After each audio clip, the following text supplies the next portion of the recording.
Now, Hunt Palmer on 104.5 ESPN Baton Rouge. Holding down the middle of the day. Live from the Mercedes-Benz of Baton Rouge studios. This is Hunt Palmer. Welcome in. Hunt Palmer coming to you from the Mercedes-Benz of Baton Rouge studio downtown in the capital city on a Wednesday. Casey Gaines and Taylor Sharp back there on the ones and twos. Hope your work week is moving right along. Got a ton to get to over the next 2 hours. JD Piquel of 1-3 Sports talking college football. Get his thoughts on the Tigers as their season wraps up with a bowl win over in Orlando. Get his thoughts on the semifinal games, the national championship upcoming. And we got some breaking news on the college football front that I'll get JD's thoughts on. Jimbo Fisher's found his offensive coordinator. It's a name that we've discussed on this show. And 30 seconds ago, Chris Lowe from ESPN.com tweeted out that Jimbo Fisher is finalizing a deal to bring Bobby Petrino to College Station to call plays and run his offense. Bobby Petrino has been up there at Missouri State. We'll talk about it a little bit later in the show, but that is the breaking news, and I want to get JD's thoughts on that moving forward. I want to talk Joe Burrow MVP talk in the hour number 2. A really good story in The Athletic about they anonymously talked to 15 Under Armour All-Americans about the NIL world in recruiting, and I thought it was really interesting. I want to get to that. I'm going to give you some SEC basketball power rankings in the second hour as well. There's been a transfer out of LSU's football program, transfer portal edition from LSU's football program with DeMario Tolan, so we'll talk about that as well. Tons and tons to get to. Our Wednesday opening hour is brought to you by Sunshine Quality Solutions. Visit Sunshine, your hometown John Deere dealer in Louisiana, for your equipment needs. Tigers go to Rupp and come up 3 points shy, 74-71 the final. KJ Williams got a shot in the air late, but LSU unable to finish the deal, and they dropped to 1-1 in league play. Kentucky improves to 1-1. Lots to get to on this. I think everyone's take on it was about the same. They showed fight. They fought. They were in the game. They proved they were pretty tough, and they just came up a little bit short. That's pretty much the generic thought on it. I'll dig a little bit deeper there. Offensively, I thought LSU played a really good game. It didn't look like they were executing what they wanted to do early in the game. 9 of their first 12 shots were threes, but they made 4 of those first 9. It's usually bad news when you look up at halftime and you've done a really good job offensively. You've shot 52% from the floor, 46% from the three-point line. You've made every free throw, and you're down at the half. That's usually not a good sign, and that's because LSU defensively had basically no answer for Kentucky in the first half. In the first half alone, Kentucky shot 57%. They shot 50% from 3, which we told you they had been much better at this year than traditional Cal teams. Kentucky had only turned the ball over 2 times at halftime. They had 11 assists. They basically did whatever they wanted. LSU did not have a single block. They only had 1 steal in the first half. Kentucky was driving. They were dishing. They were making shots. They were in control of what they were doing offensively. But LSU kept up with the offense of their own, which I did not necessarily expect to see. Kentucky did not play great defense against Missouri. We know that. Kentucky has not been a great defensive team this year. They've been a better offensive team, quite frankly, and that showed itself in the first half. And LSU hung around. Miller hit some threes. Hannibal attacked the rim, drew some contact, made some layups at the bucket. KJ played the way KJ has really played all year since the first week, and he was fantastic. And you hung in there. And then all of a sudden you look up and you kind of start to see it waning. It's a 10-point game, 60-50 with 10:42 left. And at that point, Kentucky's offense is playing great. They're up 10. I'm thinking, okay, this is where it gets away. It'll eventually be 18, and they may make a little push, but it'll be around the number. 10.5 was the number in Vegas. That'll be what it is. And no, over the next 3 minutes in that 10-point game, Kentucky missed 6 straight shots. Miller hit a 3. Fountain hit a bucket. KJ banked in a 3. And all of a sudden, it was back to 2. It was an 8-0 run. I thought Cam Hayes stepped up and hit a huge 3 with 2 minutes and 57 seconds to go in the game to keep LSU in arm's length. But the backbreaker of the game was unquestionably, with a 1-point lead in a minute 24 seconds on the clock, the worst three-point shooter in the conference. Knocks down a late shot clock three. Credit Jacob Tobin for making it. When he shot it, I was thrilled. Before that shot, he was 3 of 22. I could tape my hand to my side and throw up a left-handed shot 22 times. I might make more than 3. And Toppin pours it in. That was an absolute backbreaker to send it from 1 to 4, and LSU never tied it up again. You got the shot you wanted him to take. You got a guy who's a horrible shooter, and he just had a great night. And credit him for going to the line and making those 2 free throws late as well. He played great against Louisville. He played great last night. Hadn't been the track record all year, but he's a veteran. He's a great athlete, and he made a couple shots they absolutely had to have. Overall, through a week of SEC play, LSU's hung tough, and that's what I thought this team was going to be. Over the course of 18 games, they're going to win some. They're going to lose some. I think they'll lose more than they win, quite frankly, but they're exactly what I thought they would be in terms of their veteran.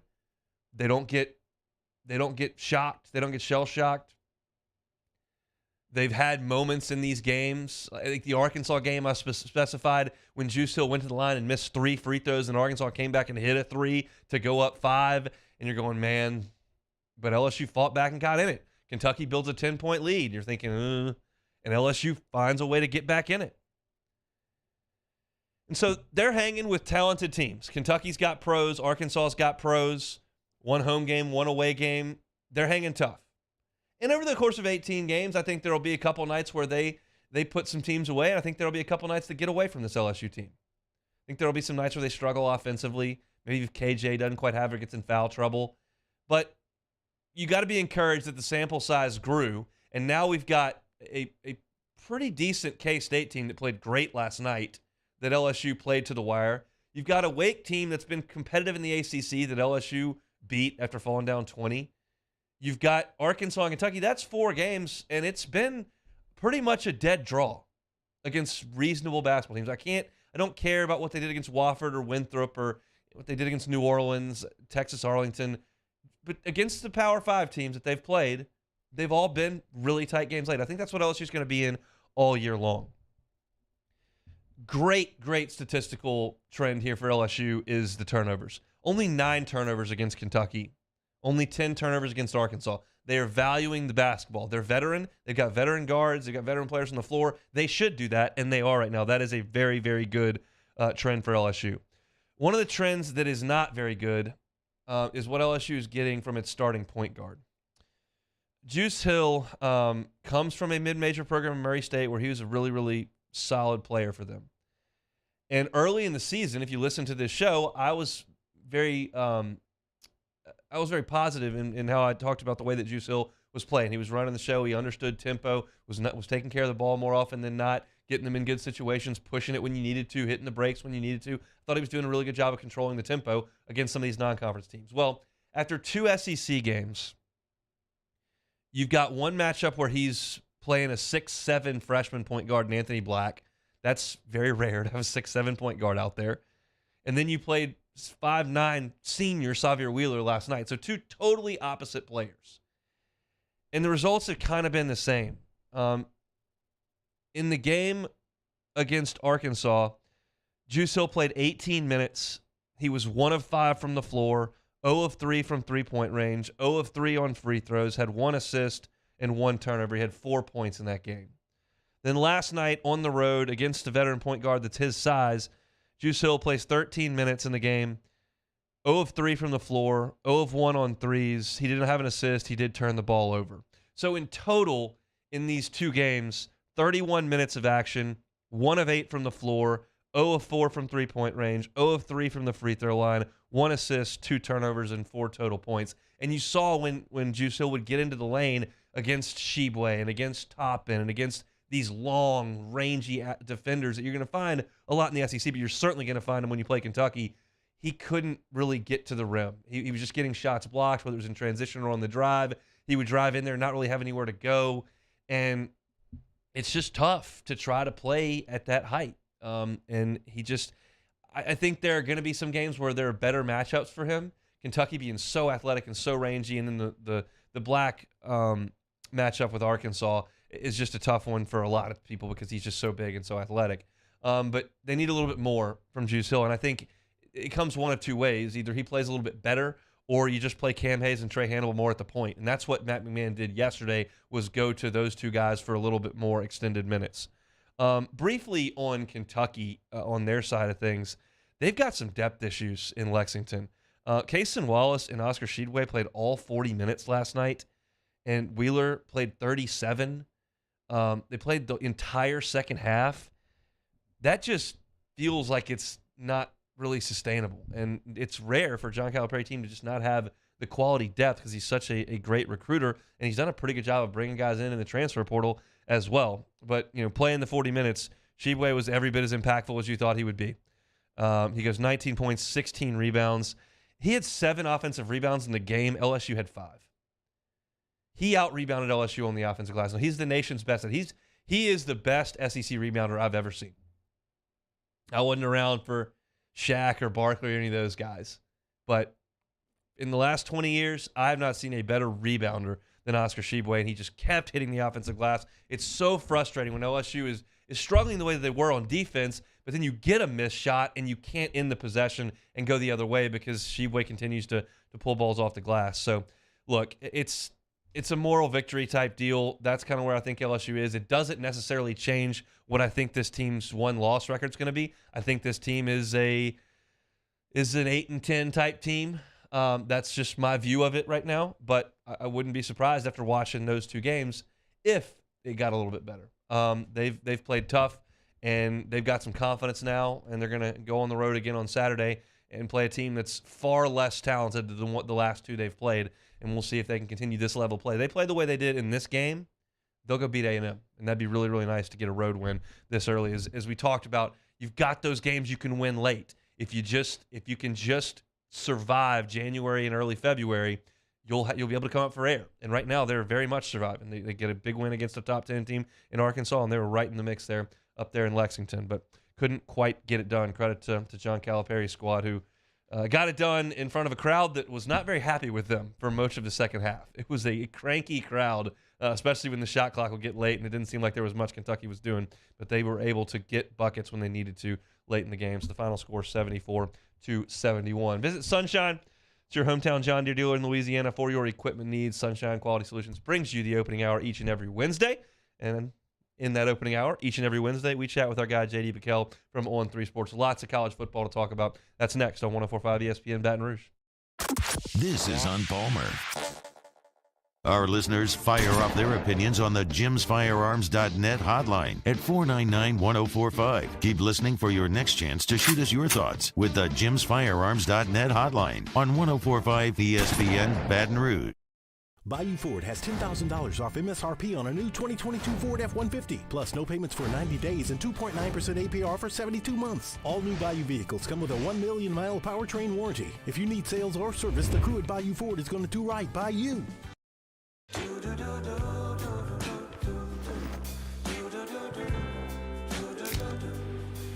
got that blue sky, I've got that sunshine.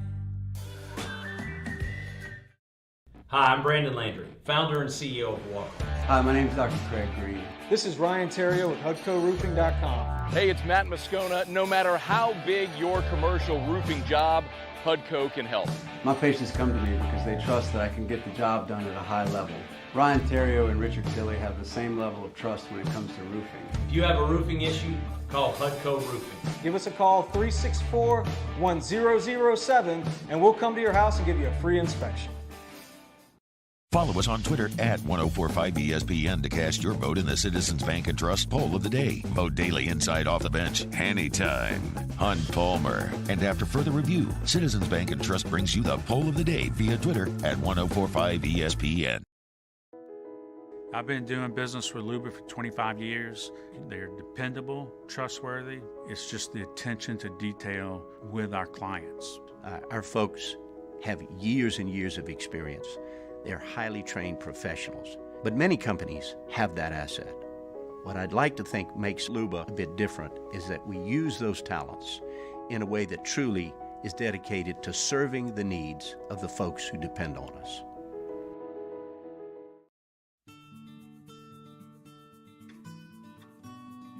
This is a house call. This is a follow-up appointment. This is a diabetes checkup. This isn't just more convenient care, it's more advanced care.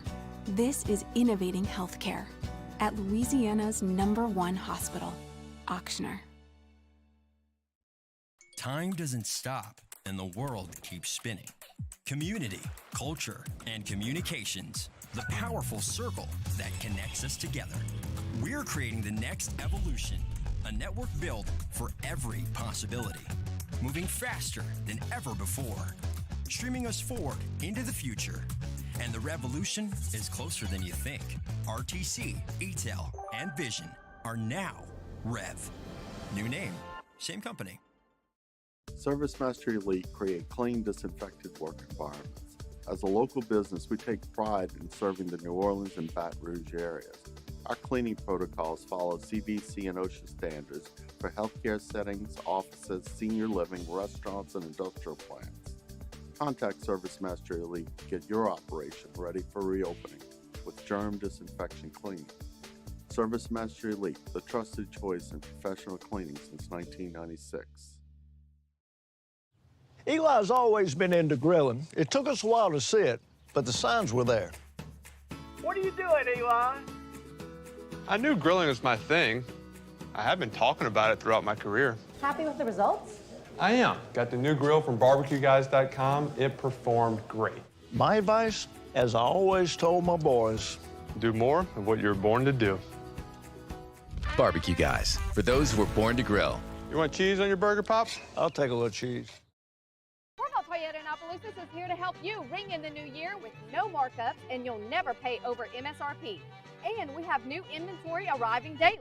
Moscona inviting you to join us for Wednesday's AFR presented by Pluckers. Saints start getting ready for their regular season finale against the Panthers. We'll recap LSU, Kentucky, and hoops and preview Pels Rockets. Join us 3 to 6, 104.5 ESPN Baton Rouge.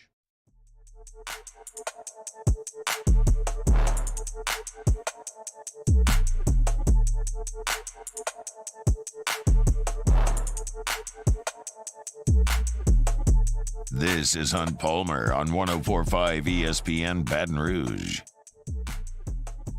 Well, A&M kicked our butt on the field, but I do derive some sort of pleasure when they melt down on the internet, and they are melting down in a big way right now via Twitter and the message boards that I was scrolling through over the last 3 minutes. If you missed it in the first segment, Bobby Petrino been pegged as the new offensive coordinator for Texas A&M. We got to talk about it, so let's bring on a guy that we talk a bunch of college football with, J.D. Piquel of On3 Sports, with us each and every Wednesday on the Jim's Firearms Hotline. J.D., how we doing, sir? Gentlemen, doing just fine. How we doing over there? Doing very well. We're going to get to LSU, college football semifinals and final, but your reaction to this news out of College Station that Jimbo, who's got a broken offense, going to have Bobby Petrino come in and try to fix it. Yeah, lot to unpack with this one. Yeah. At first, and this is no disrespect to Bobby Petrino or to anybody involved around Texas A&M, I just was so shocked to see that headline to where I had to double check it a couple different times and check different accounts because everyone gets a blue check these days. So I was like, is this real?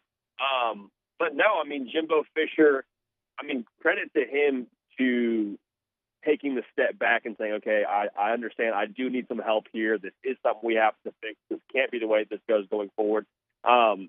I didn't see anything else about it, y'all. Is he going to then get play calling responsibilities? Is there anything else that we've learned? Because if that's the case, I think that's something we need to really applaud Jimbo Fisher for, because that takes a lot of humble pie to bring another man to do a job that you admittedly can't do as well as maybe that guy can. Do we know anything about that, y'all? So the reports from Billy Lucci at Texas, some of the guys who were, none of this is on the record, but the reports are that yes, Jimbo is going to cede play calling duties to whoever they hire. Now we know that's Bobby Petrino. So I would fully expect Bobby Petrino to be the play caller next year. Okay. And I mean, honestly, like in that sense, like the name is going to get a lot of the buzz here because it is Bobby Petrino and everything that comes with Bobby Petrino and all that. But in some sense, like I'm looking at Jimbo Fisher and saying like, credit to that guy for like I just said, swallowing the humble pills and deciding, this needs to be a change. Something else has to happen here. So would Bobby Petrino be the name that I would have expected to, surface if I were to take a stab at who I thought the next Texan at OC would be?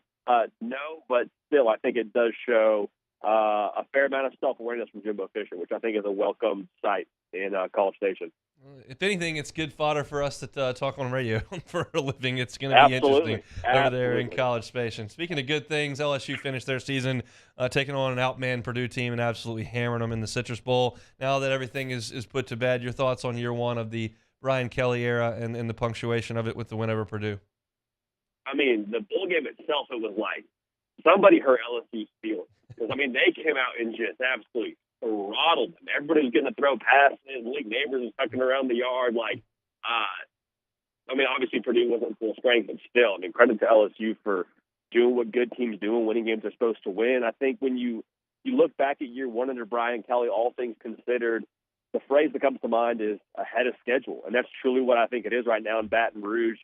The thought process around year one going into the season was, okay, just kind of get your process in place, get all the bad out, get all the good in, and kind of just start to do things the right way. And so they did things the right way. It felt like maybe halfway through the year and really saw some immediate results, which I think speaks to, one, Brian Kelly's system and his process that we just talked about, and two, just the personnel you have available. Like, there is a lot of ability and a lot of talent at LSU, and that's, sort of a no-duh comment. But, I mean, a lot of times when you get a year one guy in there, it takes some time to acquire that talent and to get the right guys in place. And that was sort of a deal, it seemed like, for Mike Norvell at Florida State, and now him going into year four next year. Like, it took him some time to acquire the right guys. Like, LSU had the guys on the roster.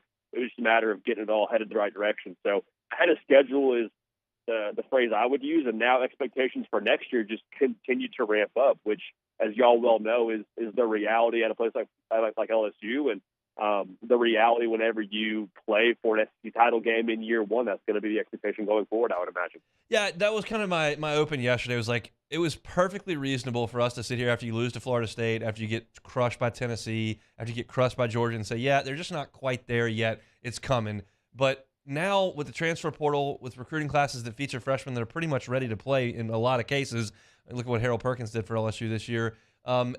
It kind of changes things for next year. I'm kind of full steam ahead for next year. Like, there are really no excuses in this era of college football. You can put a roster together. There shouldn't be anybody that they play that totally outclasses them as of next year is kind of my thought. It's, you might get beat, but you just got beat because you didn't play very well. Yeah, and I think that the sentiment that I would echo there is it's definitely full speed ahead. It's definitely, all systems go at LSU, and the expectation should be to play for another SEC title game.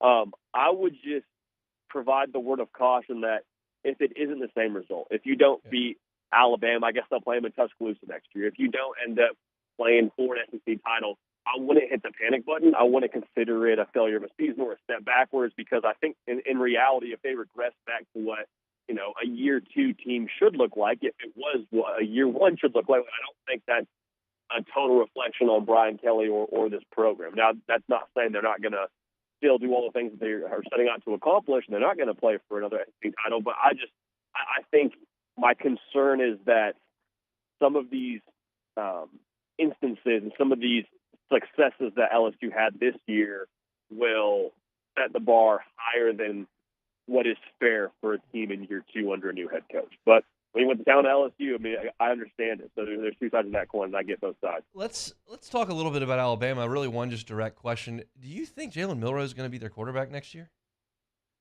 Oof. Gosh, that's tough. Based on what we saw, I think, so in short answer, no. I don't know that he will be the starter at the end of the year. I wouldn't be wildly surprised if he ends up being the starter for game one. With that being said, they just have so much talent at Alabama to where if you put someone at quarterback that's not going to frequently and effectively distribute that football to that talent on the outside, which I know it took a lot of criticism this year for what they didn't do quite as much explosively, but like bottom line, those receivers got to touch the football and have an impact on the game. And I don't think Nick Saban is going to stand for a one-dimensional offense. And so with that being said, either Jalen Moto takes a step further and maybe they kind of scheme it up for him a little bit better, but I would be surprised if he ends up being the guy at the end of the year. Because, I mean, he took reps at receiver during bowl practice. Like, that sort of feels like writing on the wall, no? A little bit. I think it definitely does. Let's talk about the college football semifinals that we watched. Finally, a really exciting 8 hours there. Usually they've been blowouts. We'll start with Georgia and Ohio State. I thought Stroud was brilliant, and they just didn't quite have enough to beat what is right now the most powerful team in college football.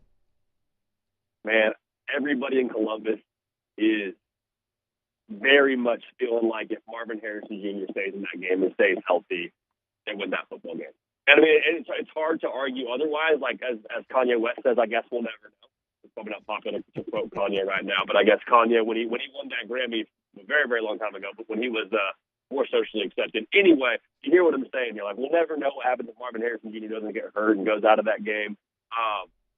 But the reality was, for 3.5 quarters, 3 quarters, give or take, Ohio State was just getting whatever they wanted in man-to-man coverage against Georgia. And so for Georgia, obviously you're fortunate to win that game in some sense is how they feel. And, you know, winners do what winners do. When it's time to win, they win. But at the same time, you have a team like TCU who's going to present maybe not the same skill level in terms of what they have at receiver, but they still got some guys in Quentin Johnston and Tay Barber. Like, it's not going to be an easier task. So if we see the same kind of Georgia secondary that we saw tried out there against Ohio State, I think it could be a very, very interesting game and a difficult one on the nerves for the good folks in Athens. Yeah. Let's talk about TCU. That's a heck of a win. I think a lot of people said, oh, well, myself included, I said Michigan's been consistently excellent all year long. They've beaten the brakes out of just about everybody, and TCU's kind of just been good enough week in and week out, and I thought Michigan would overpower them. Michigan couldn't stop them. It felt like a combination of TCU really having a great day offensively, and then Michigan just being very uncharacteristically poor from an execution standpoint. And there's a couple of play calls that I'm not crazy about, and far be it from me to question play calling. I think the issue I have is the mentality. Like, you're 4th and goal inside the 5, and we dial up the Philly special. Yeah. Now, if it works, we're not even having this conversation. But I'm like, hey, your identity all year has been we have enormous human beings on the offensive line, and they move your big people more consistently than you can withstand that. And then you get to 3rd and goal to open up the second half, and you're throwing a screen out to Ronnie Bell, and I'm like, this isn't who Michigan has made a living being. This isn't their identity. Why are they straying from that at the moment of truth right now? So I think for Michigan, you feel a little bit like, dang, we didn't, finish through the line there. We didn't do what we're capable of doing. But at the same time, you can't take anything away from TCU. I mean, opportunistic. Every time it felt like Michigan was getting back in the game, they responded with a haymaker. And, I mean, so much poise and so much just competitive excellence from that program, especially in the 4th quarter, and Sonny Dykes and that team that has, I'm pretty sure there's crazy stat, no bowl experience on that team except for 5 guys on the roster. I mean, in the biggest of moments, played exceptional. And I think their head coach and his persona, that no-flinch persona, is a big reason why we saw that pay dividends. Got a pick for Monday? Man, there's so much that goes into it, right? Like, there's so many different variables to where, we could see TCU be explosive offensively and play the way they did against Michigan. I think my biggest concern for TCU is Georgia will have just a different level of team speed on defense. And Michigan kind of got caught a couple of times with some of the misdirection stuff that TCU was doing. I think Georgia will be able to make up for that a little bit more with the speed they have at linebacker, with Jamon Dumas-Johnson and Smile Munden. Those 2 guys are just sideline to sideline, no seatbelt kind of players. So I think I'm not going to just go ahead and say it's going to be the same formula as Michigan and they're just going to try and pound them. There'll be an element of that, but I think ultimately what Georgia does on defense will end up being the difference maker. I got the Dogs. I picked it yesterday, 40-31. So TCU covers, but we got the Dogs winning in LA. JD, appreciate it all year. We'll do it one more time next week. Can't wait, y'all. Have a great one. Thanks again. Enjoy the game. Sure will. JD Piquel, On3 Sports, host of The Hard Count. You can catch it on YouTube on the On3 page. Subscribe to it and catch out the content. We've enjoyed chatting with JD all season long. When we come back, LSU had a defection into the transfer portal earlier today, and one player decided to come back. We'll tell you who. That's next on The Hunt Palmer Show. Hunt Palmer on 104.5 ESPN Baton Rouge. LWCC is Louisiana Loyal, elevating and celebrating champions of Louisiana each and every month. In January, we're telling you about Hunters for the Hungry. Hunters for the Hungry is a nonprofit. It was founded by a group of local hunters to share the game and fish they harvest each year with the needy. They have partnered with 5 major food banks in Louisiana, and they work to reduce the number of hungry families by connecting the hunters and fishers across our state, capitalizing on the bounty of the land with their neighbors in need. There are over 900,000 resident hunters and anglers in the state contributing to the sportsman's industry, and that supports nearly 24,000 jobs and an economic impact of over $1.6 billion. Hunters for the Hungry, impacting our economy positively and feeding those in need with the hunting and fishing game that they bring in. That's why they're a champion for Louisiana here in January. LWCC wants to recognize champions of Louisiana on our show, and the way you do that, go to lwcc.com/loyal, and you can go ahead and nominate someone to be a champion for Louisiana, whether it's a nonprofit, a person, or a business doing great things in our great state. LWCC wants to spread that message. LWCC is Louisiana Loyal. In times of need, get a full list of phone numbers, websites, and other important emergency information on the Demco Stormwatch page at 1045ESPN.com. There it is, the extra mile, on the border of expected and extraordinary, for those willing to go further, like vans customized for work or play, with safety and tech to keep you connected. Supported by a 5-star sales, service, and finance team. And backed by the 1-star you know. So go the extra mile. It's never crowded, because so few have what it takes to go there. Mercedes-Benz Vans. I've been doing business with Luba for 25 years. They're dependable, trustworthy. It's just the attention to detail with our clients. Our folks have years and years of experience. They're highly trained professionals, but many companies have that asset. What I'd like to think makes Luba a bit different is that we use those talents in a way that truly is dedicated to serving the needs of the folks who depend on us.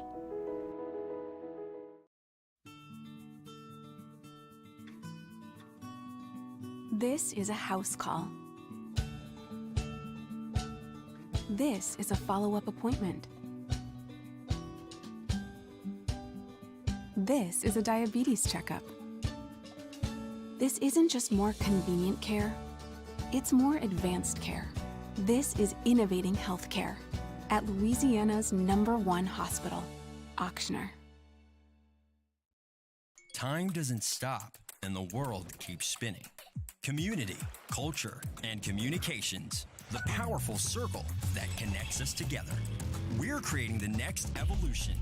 A network built for every possibility, moving faster than ever before, streaming us forward into the future. And the revolution is closer than you think. RTC, ETEL, and Vision are now Rev. New name, same company. ServiceMaster Elite create clean, disinfected work environments. As a local business, we take pride in serving the New Orleans and Baton Rouge areas. Our cleaning protocols follow CDC and OSHA standards for healthcare settings, offices, senior living, restaurants, and industrial plants. Contact ServiceMaster Elite to get your operation ready for reopening with germ disinfection cleaning. ServiceMaster Elite, the trusted choice in professional cleaning since 1996. Eli's always been into grilling. It took us a while to see it, but the signs were there. What are you doing, Eli? I knew grilling was my thing. I have been talking about it throughout my career. Happy with the results? I am. Got the new grill from barbecueguys.com. It performed great. My advice, as I always told my boys, do more of what you're born to do. Barbecue Guys, for those who are born. Join me, Jimmy Ott, for Game Time, live from Snow's Seafood and Steak, Airline Highway at Highway 74 in Gonzales. 6 to 8 p.m. Wednesday, got a bunch of guests giving out picks. Game Time on 104.5 ESPN Baton Rouge.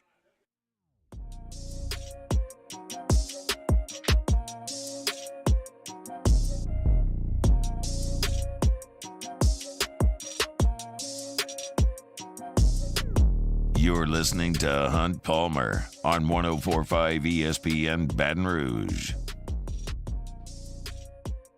At Sunshine, we know ease of use is important when it comes to buying equipment. Our John Deere compact tractors offer the versatility to go from the yard, camp, or to the field.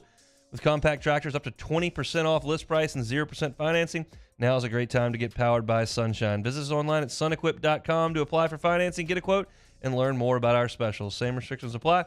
See dealer for details. Offer ends December 31st of 2023. Sunshine Equipment Solutions brings you the opening hour each and every Wednesday here on the Hunt Palmer Show. Some surprising news in the transfer portal today. As it turns out, LSU linebacker Demario Tolan has decided to move on. This is a player that most figured would be a pretty prominent member of the linebacking corps next season. Of course, Micah Baskerville moves on. Mike Jones has said that his time in Baton Rouge is done. Colby Fields into the transfer portal.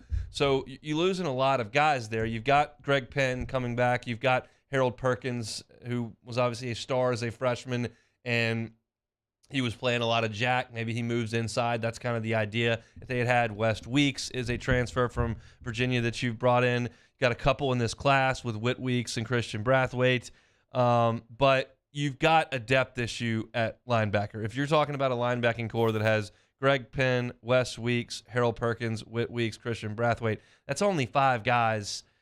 That's not enough. I got to think that they're going to look very long and hard in the transfer portal and try to find someone to come in and provide some depth. I think Penn was a good player this year. He got a lot of playing time.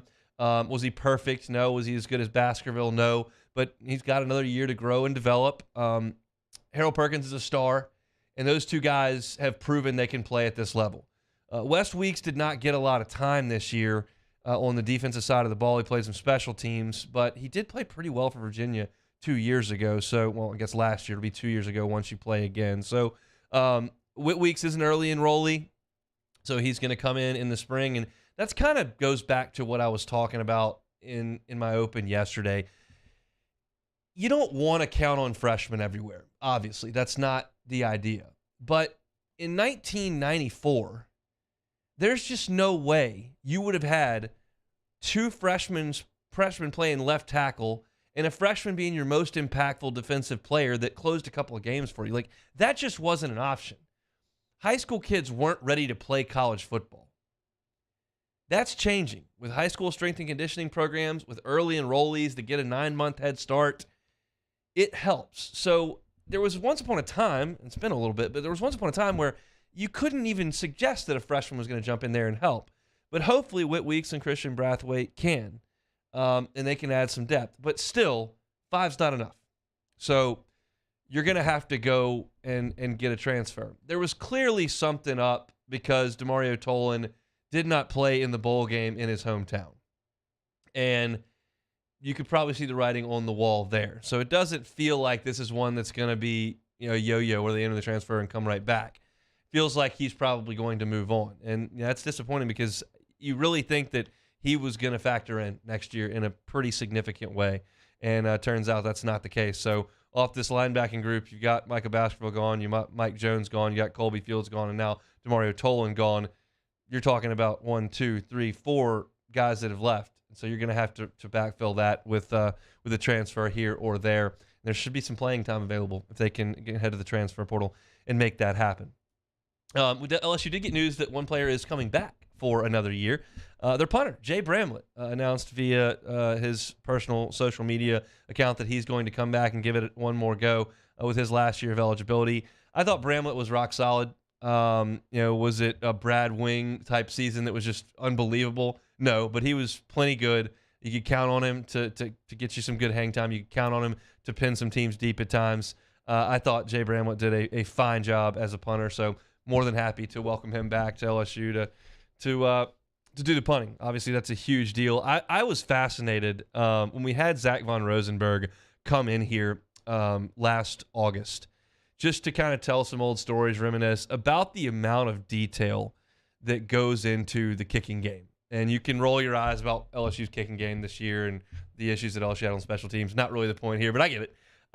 And there's so much that goes into the footwork and that goes into direction and that goes into coverage lanes and that goes in and you're just trying to scrap and claw to get 6 yards here, 5 yards here, 11 yards here. Not even the plays that you're scoring points on, even the routine kicks and punts.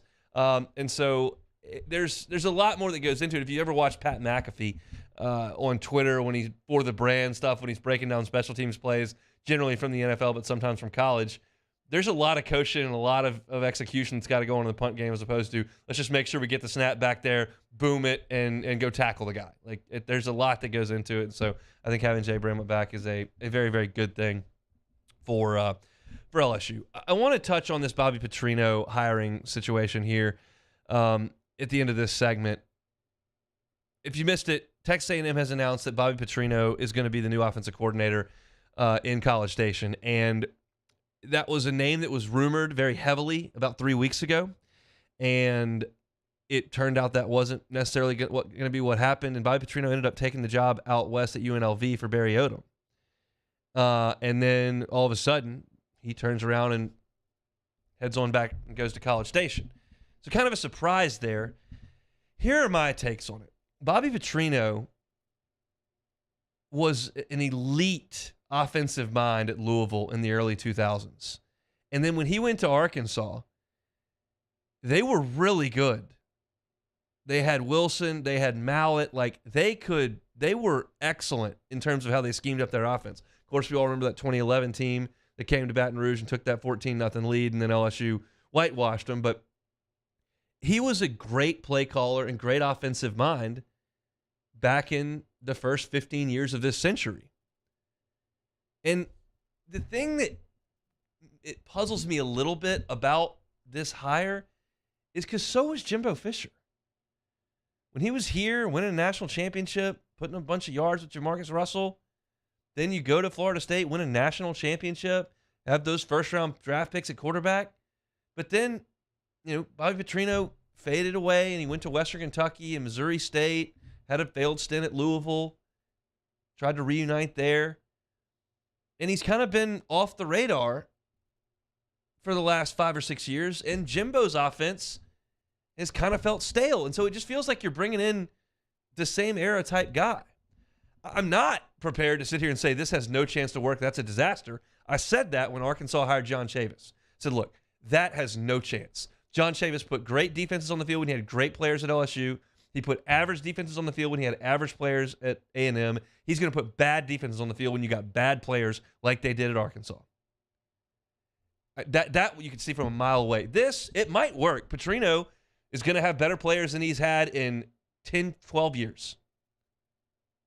He's got a quarterback that looks like he's got the goods. But it's just puzzling. I thought this would be a 34-year-old. Come in here, relate to the modern game, spread the field. Jimbo's always going to use the tight end. He's always going to run the ball. That's not going to change. But it's the obvious correlation, but the Joe Brady effect. And to hire somebody that's your contemporary in terms of age, era, production, it seemed puzzling to me that that's where they went. I will tell you this. I've spent 5 minutes looking at TexAg's message board and the replies to Billy Lucci's Twitter breaking the news. I think I've probably read 100 responses. 2 were positive. Everybody in Aggieland roundly hates the hire that's on the internet. Now, the people that are unhappy are generally going to be more active in responding than the people that are happy about it. But it doesn't seem like it's being very well received in Aggieland. I hope it fails miserably. I hope it is a total disaster. But we'll see. It's certainly a big name. Certainly a guy who's got a lot of skins on the wall. We'll see if he and Jimbo can ignite that offense that was absolutely awful for the majority of this past year. If you missed it, Bobby Petrino headed to College Station. Visit Sunshine, your hometown John Deere dealer in Louisiana for your equipment needs. Sunshine Quality Solutions, bringing you the opening hour each and every Wednesday. When we come back, a little anniversary today, 19 years ago. I'll tell you what it was to finish off hour number 1 on 104.5 ESPN Baton Rouge. Hunt Palmer on 104.5 ESPN Baton Rouge. One Bath and Closets, onebathandclosets.com is the website. David Duvall and his team have been in the bathroom and closet game for 30 years. Let them give you the bathroom or closet or both of your dreams. How much better would your living situation be if you had that bathroom of your dreams? Maybe it's a full-scale renovation. Well, guess what? You don't have to make 10 calls. One company, one contractor, one bath and closets. They will handle it from start to finish. Maybe you need a full-scale renovation. They can do it. Maybe you just need a tub-to-shower conversion. Turn that tub into a gorgeous glass front walk-in shower. Or it can help you with your closet needs. And when they do that, tell them that Hunt Palmer sent you over there. You're going to get your labor paid for. You're not going to pay a cent for the rip-out of your current system or the installation of the new one. You'll just pay for that unit over at One Bath and Closets. Check out the website. Got testimonials, got pictures of all the great stuff that they can do. Go to the website. It's onebathandclosets.com. Onebathandclosets.com. Our listeners fire off their opinions on the jimsfirearms.net hotline at 499-1045. Keep listening for your next chance to shoot us your thoughts with the jimsfirearms.net hotline on 1045 ESPN Baton Rouge. Bayou Ford has $10,000 off MSRP on a new 2022 Ford F-150, plus no payments for 90 days and 2.9% APR for 72 months. All new Bayou vehicles come with a 1 million mile powertrain warranty. If you need sales or service, the crew at Bayou Ford is going to do right by you. Louisiana. It's a place defined by culture, by pride, by passion, by people who do more than love this place. They celebrate it, elevate it, champion it. They are the individuals who embody what makes Louisiana great. The companies that make Louisiana a better place to work and live. The nonprofits leading transformational change in our communities. Champions of Louisiana are all around us, and LWCC is proud to celebrate them because we've always been Louisiana loyal, supporting the workers, the innovators, the change agents of this great place we call home. Who are the champions around you? Together, we can share their stories. Together, we can help our home state thrive. Together, we are Louisiana loyal. Always.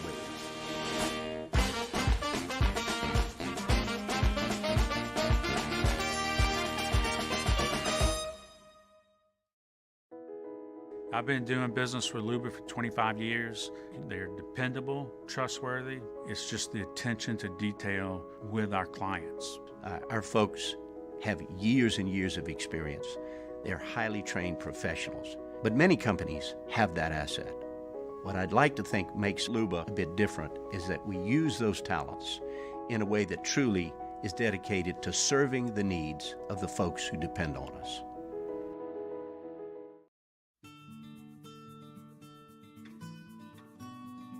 This is a house call.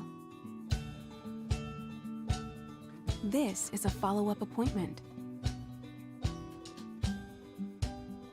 This is a diabetes checkup. This isn't just more convenient care, it's more advanced care. This is innovating healthcare at Louisiana's #1 hospital, Ochsner. Time doesn't stop, and the world keeps spinning. Community, culture, and communications, the powerful circle that connects us together. We're creating the next evolution, a network built for every possibility, moving faster than ever before, streaming us forward into the future. And the revolution is closer than you think. RTC, ETEL, and Vision are now Rev. New name, same company.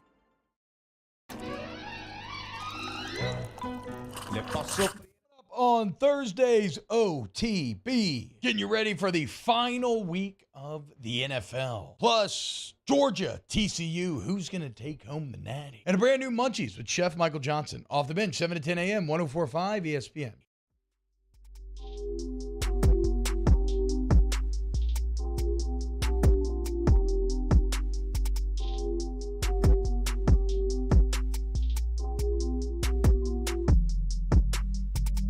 This is Hunt Palmer on 104.5 ESPN Baton Rouge. 19 years ago today, January the 4th, 2004. This time I was in the French Quarter, had my lucky gold shirt on, purple hat, had my Mardi Gras beads on, had Nokia Sugar Bowl on them.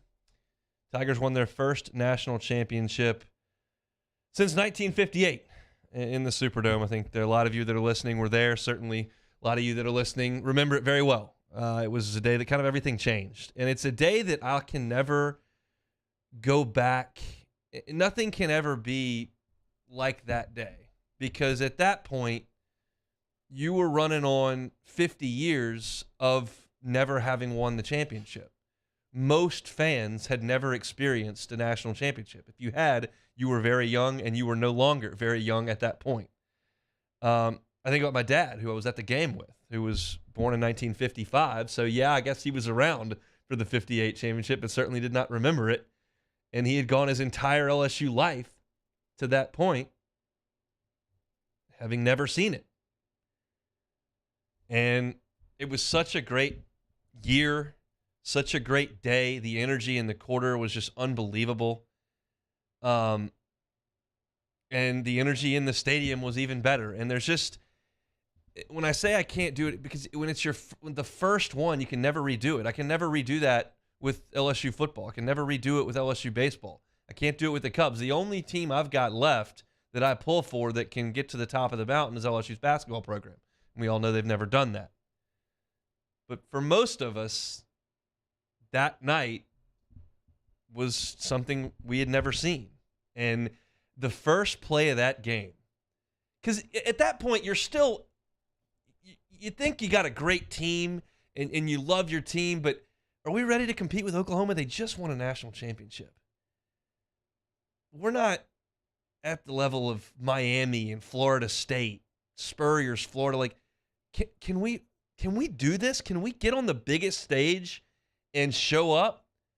In the first play, Vincent busts it for 70. And I'll never forget this either. I had those Mardi Gras beads on, and I was jumping up and down so violently on that run that the beads shattered and just went all over the aisle. I was sitting in the aisle in the fourth quarter of that game, where you've taken a 21-7 lead on the Marcus Spears interception early in the third quarter. And at that point, you basically said, okay, we're going to trust the best defense in the history of the school to stop the Heisman Trophy winner and what people a month ago were calling the greatest offense of all time. And we just got to make sure they don't score 2 touchdowns. Of course, they come back and they get the 1 touchdown on the Kewan Jones run, and they get the ball back. And Jason White missed Jones on that middle route that was wide open on a blitz. And then you stopped him on a 4th down, and we all remember the Lionel Turner sack to finish it off. But the nervousness in that building, as you knew that this is a team that just won a national championship in Oklahoma. They got the Heisman Trophy winner over there, Mark Clayton, who's one of the best receivers in the country. And we got to stop them. Can we do this? And they did enough. Nick Saban, Will Muschamp, and that group got it home. And the last thing I remember from that was, of course, the last play of the game was a punt. Donnie Jones punted the ball. And Oklahoma didn't have anybody back. But it was 4th down. There was under 10 seconds to go in the game. We got a 7-point lead. And I remember my dad turning around to one of his friends that was a few rows behind us and said, what do we do? Like, what play do we run? Do we punt it? Do we run a play? How do we deal with this 8 seconds? And so he turned around and goes, what do we do? And his friend goes, we're going to the quarter. It's like he didn't even care. Like, we're done. We're going to win this game. And I was a sophomore in high school. My aunt and uncle were like 10 rows below where we were sitting. And when the clock ran out, I gave my dad a big hug, and then I ran down and gave my aunt and uncle a big hug. And then I was coming back up the stairs in the dome. And on the Jumbotron in the dome at the time, it had the LSU logo, and it said LSU 2003 National Champions. And I just saw my dad staring at it, crying, because he thought that day would never come. It's that emotion is so not relatable to anybody in my generation or even a little bit younger than me, because LSU's in the mix for this. They've been in the mix 4 times for this thing, won 3 of them. But there's a part of you that think that's never going to happen, and it did that night in the dome, and the party went all night long. I had to go back to Shreveport and go to school the next day to play in a JV basketball game. So didn't get to hang out. Not that I would have as a sophomore in high school anyway, but it was it's a memory that I'll never forget. It was 19 years ago today. I'm certain that, again, a lot of y'all that are listening have very, very fond memories of that game as well. It was truly LSU's arrival on the national stage, and you look back 19 years later, and LSU's still right there. So that's a really, really cool thing. What a night in the Dome 19 years ago. January 4th, 2004. All right, that'll do it for hour number 1. If you missed it, you can catch it on demand, 1045ESPN.com or Apple Podcasts, Spotify, YouTube, anywhere you find your audio or video. You can find The Hunt Palmer Show. We appreciate it if you like, subscribe, rate, review. Opened up with my reaction to LSU and Kentucky last night up in Rupp. J.D. Pickell of 1-3 Sports, our usual Wednesday guest in the opening hour, joined us. Talked about DeMario Tolan hitting the transfer portal and then a little bit of a trip down memory lane there, the 2003 National Championship team. Joe Burrow MVP thoughts. Is that possible? We'll talk about that at the top of the hour. Got some SEC basketball power rankings. And Shea Dixon is going to join us at 2:30. He was at the Under Armour All-American game, so he can chat with us about that. Visit Sunshine, your hometown John Deere dealer in Louisiana, for your equipment needs. Sunshine Quality Solutions bringing you the opening hour each and every Wednesday. Come back with us right after Sports Center. You're listening to Capital City's leader in sports talk, 1045 ESPN Baton Rouge. Bayou Chrysler Dodge Jeep Ram has $10,000 off MSRP on all new 2022 Black Widow Jeep Gladiators in stock. All new Bayou vehicles come with a 1 million mile powertrain warranty and free delivery. If you need sales or service, the crew at Bayou is going to do right by you. Service Master Elite create clean, disinfected work environments.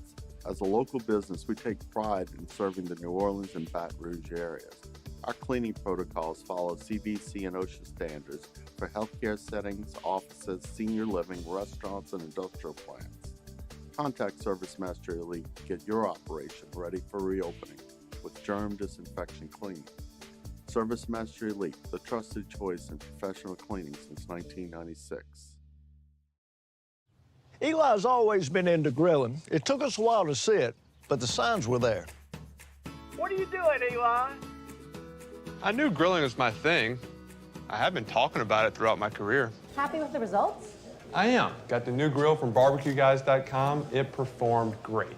My advice, as I always told my boys, do more of what you're born to do. Barbecue Guys, for those who were born to grill. You want cheese on your burger, Pops? I'll take a little cheese. Louisiana.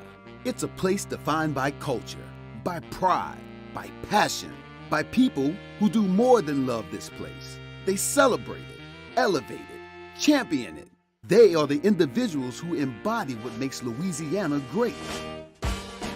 The companies that make Louisiana a better place to work and live. The nonprofits leading transformational change in our communities.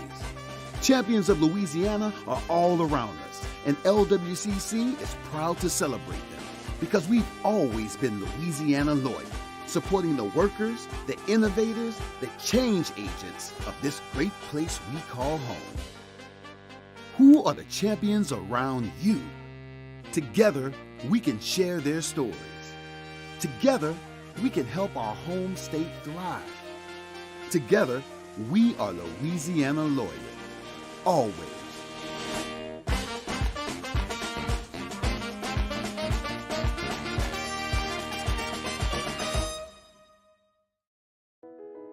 I've been doing business with Luba for 25 years.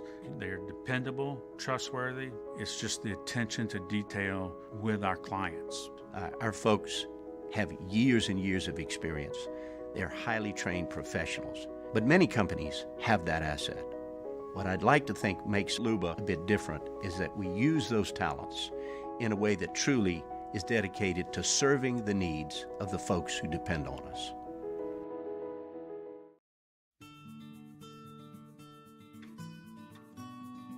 This is a house call. This is a follow-up appointment. This is a diabetes checkup. This isn't just more convenient care, it's more advanced care.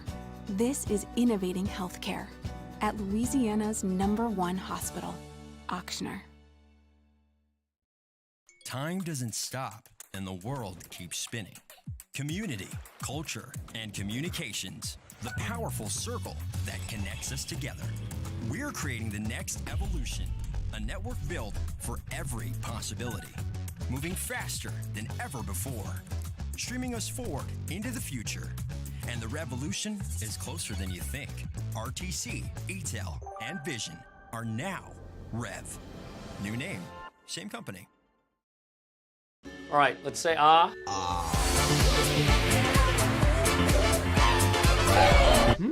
Where'd my spotlight go? Super weird, but we can take care of it. Get in and get better at Patient Plus. This is SportsCenter. I'm Doug Brown. The Buffalo Bills announced today that safety Damar Hamlin is showing signs of improvement, but is still in critical condition in the intensive care unit. Reactions still pouring in from around the league. Giants coach Brian Daboll. I feel for Damar, most importantly, his family, but all the players and coaches that are around him every day. He's a tremendous young man, and just pray for recovery. That was tough. Brian Daboll. Hamlin went into cardiac arrest on Monday night against the Bengals. Jets quarterback Zach Wilson will be a healthy scratch for Sunday's game against the Dolphins, but head coach Robert Saleh says the team is not giving up on Wilson, and they hope to do everything they can to maximize his potential. Wilson has 2 years left on his rookie contract. Iowa forward Patrick McCaffrey will take an indefinite leave of absence from the Hawkeyes to address his mental health. McCaffrey is the son of Iowa coach Fran McCaffrey, and he's the team's third leading scorer this season. Coming up Thursday, will Aaron Rodgers, yes, that Aaron Rodgers, ever win another Super Bowl? We'll have the answer on Keyshawn, J. Will, and Max, Thursday, 6 a.m. Eastern on ESPN Radio, ESPN2, ESPNU.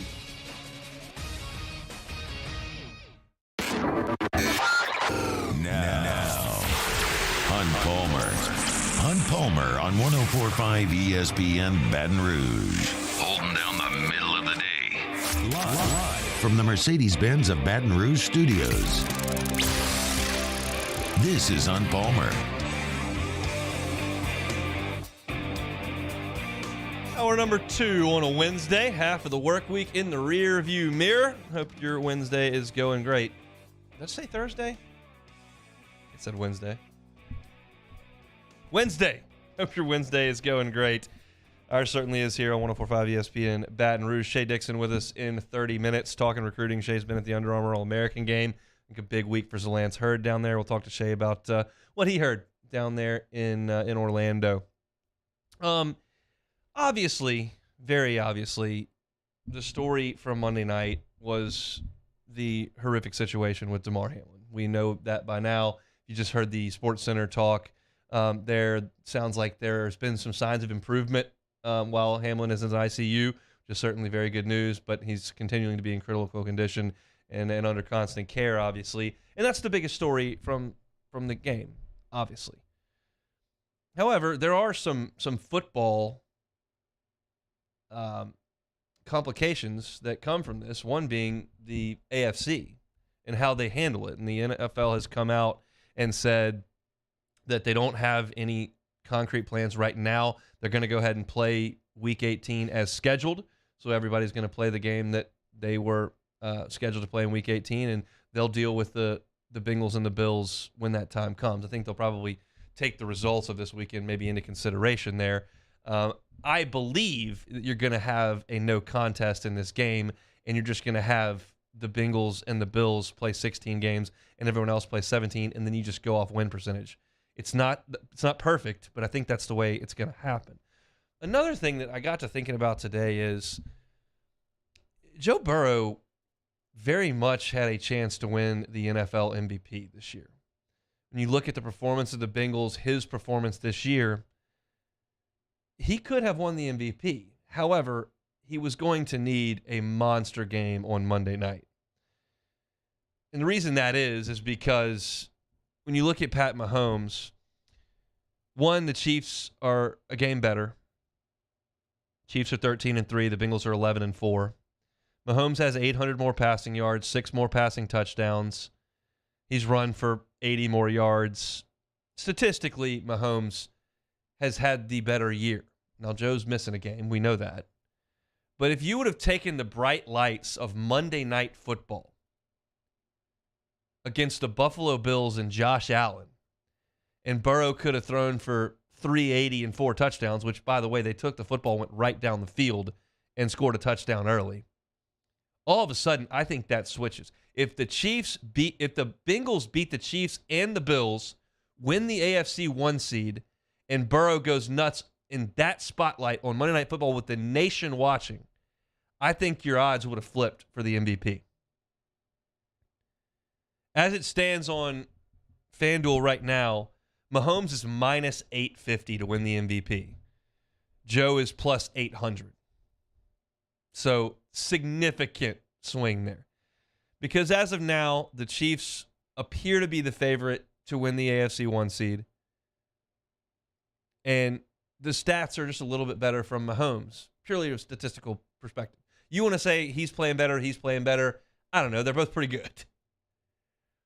But again, while the most important thing is the life of Damar Hamlin, from a football perspective, which is what we're talking about here, may it cost Joe a chance at the MVP. So we'll see how they decide to handle things. But again, I'm sitting here and telling you, as I've said for 3 years now, I'm never going to get tired of talking about the accomplishments of the 2019 LSU football team. And if you could toss an NFL MVP in there, that'd be another feather in their cap. By the way, speaking of the 2019 Tigers and MVP, Justin Jefferson is 5th on this list. Now, he's plus 15,000, so I don't know that his odds are very good. But as we talked about last week, Jets was sniffing around at Calvin Johnson's record and is likely going to pass Randy Moss on the Vikings single-season list, which is impressive.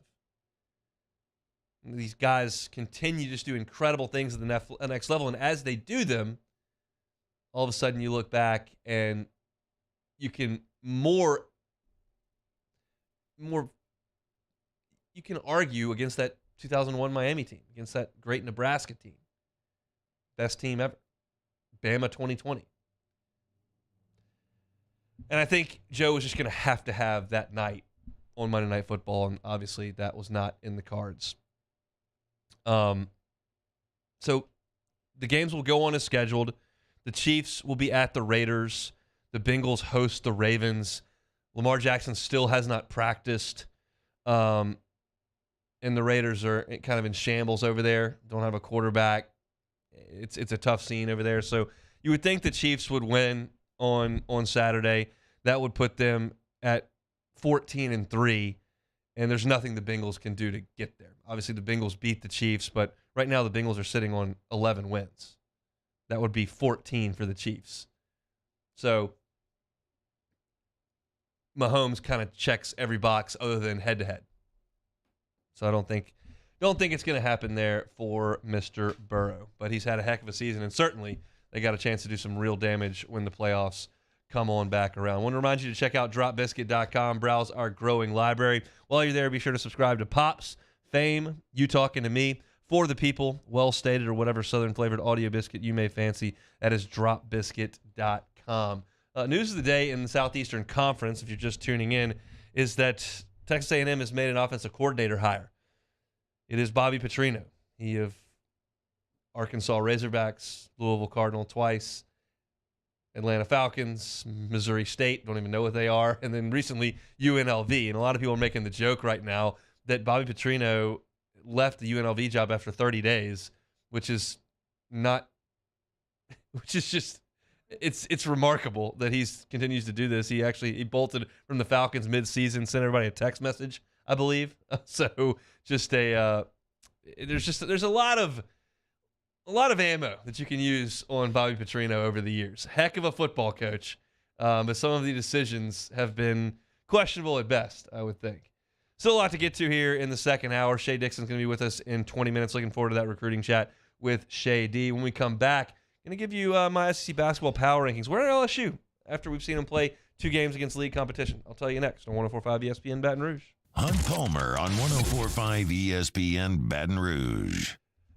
Bayou Ford. Check out the inventory at BayouFord.com. They got a great search feature right there, so if you know what you want, just go ahead and type it in, all those specifications, and they'll pull it up. If they've got it, that's great. If they don't, they can customize a vehicle for you. No problem at all. They can have it turned around in 60 to 90 days. Whether you're looking for an Explorer Expedition whether you're an F-150, F-250, maybe you want a Mustang, muscle car.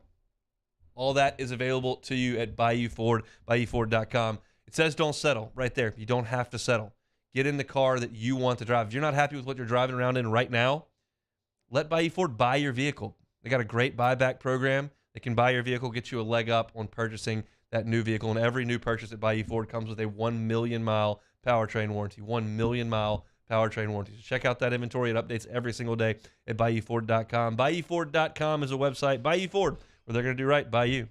In times of need, get a full list of phone numbers, websites, and other important emergency information on the Demco Stormwatch page at 1045ESPN.com. Gulf Coast Bank and Trust is giving our customers the power to bank anywhere, anytime during this challenging event. And we're right there with you. Our mobile banking app is a smart way to manage your money and time. Gulf Coast Bank and Trust, the bank that cares about you. At Ochsner, we know healing is a team sport. That's why we've partnered with world-renowned orthopedic surgeon Dr. James Andrews to create the Ochsner Andrews Orthopedics and Sports Medicine Institute. Whether you're a professional athlete or a weekend warrior, our team of specialists are dedicated to getting you back in the game.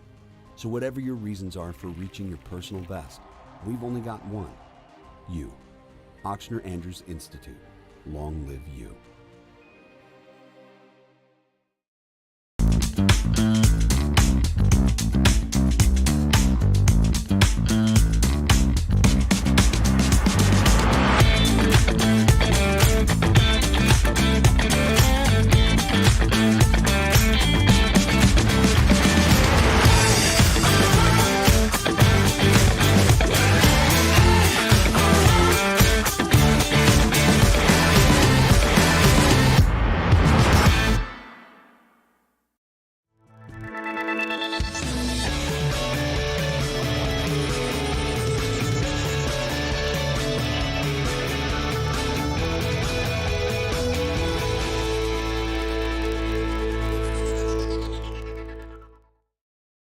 ServiceMaster Elite create clean, disinfected work environments.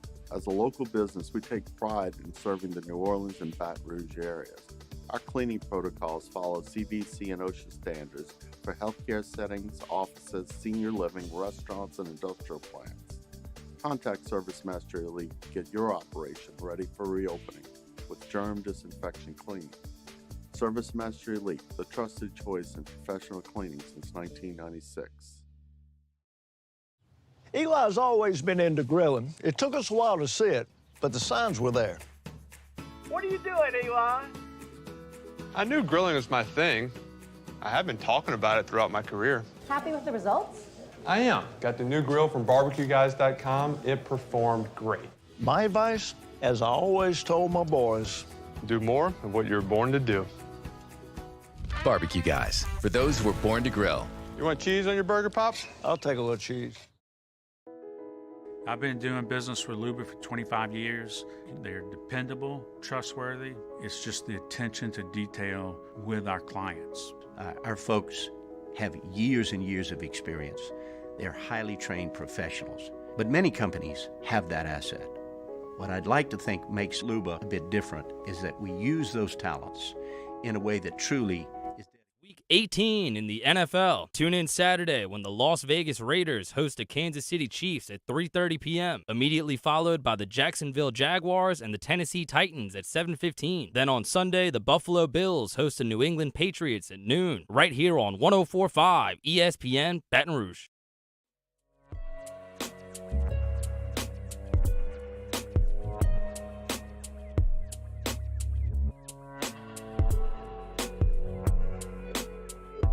You're listening to Hunt Palmer on 104.5 ESPN Baton Rouge. Let's get into some SEC power rankings basketball style. Did it all year for football. Y'all didn't like it. Got cranky with me. I apologize. But we'll see where we've got LSU on the basketball side of things. We'll start at the top with number one in the league, and this one is not too difficult for me right now. Bama, I think, is the best team in the league right now. They're 12-2. They're 2-0 in conference play. They lost to UConn and Gonzaga. That game, Gonzaga couldn't miss a shot. It was remarkable watching it. But they hammered Mississippi State and Ole Miss. They've got to win at Houston. They beat Michigan State. And right now they've got the best player in the league. I know that the reigning National Player of the Year is in the league, and Oscar Tshiebwe. Brandon Miller is the best player in the league. He is doing right now a lot of the same things Jabari Smith was doing at Auburn last year. He's 6'9". He leads the SEC in scoring. He's second in rebounds. He's shoots it from three. He's the best player on the floor whenever they take the floor. And so for me, as much as it pains me to put Nate Oates and company at the top spot, I'm not having too much difficulty doing it. They've just been excellent this year. Tennessee, I've got in the number 2 spot. They are 12-2, overall 2-0 in conference play. They're number 1 in the nation in defensive efficiency. They're number 3 in the nation in opposing points per games. They've only allowed teams to score 60 points twice this year. And they took Mississippi State and just put them in a blender last night. I thought that would happen. It did happen. Tennessee is just relentless on the defensive end. Zakai Ziegler can play on offense, as can Santiago Vescovi. Josiah Jordan-James is back for them. So they're really athletic, really long. They're just tough to score on, so I've got them at number 2. In the number 3 spot, I've got Arkansas. Now, they're not whole right now, so it's not necessarily today, but I think in time they will be. I've got concern about Nick Smith because he just won't – I won't ever get an update on him. Of course, he didn't play in the game against LSU. You know that. But they need him. He's a 6'5" guard who's wired to score and is one of their best players. Council's been really good, but they need Smith, especially with Brazil out, and he's going to be out for the year. So this is subject to change, but right now I'm not ready to totally take Arkansas out. They came down to Baton Rouge, played in a pretty good environment. First true road game of the year for them, and they came up a bucket short. But I've got them in the 3 spot. This one was a little bit more difficult for me, but I've decided to go with it in the number 4 spot. I've got Missouri. They're 12-1, 1-0 in league play, beat Kentucky. They're number 1 in the nation in offensive efficiency. Now, a lot of that was piled up against bad teams, and they got smoked by Kansas, and I still know that, but they turned around and played really well on offense against Kentucky. And look, Demoy Hodge, Kobe Brown, they're both averaging 16 a game. They're fun to watch on offense.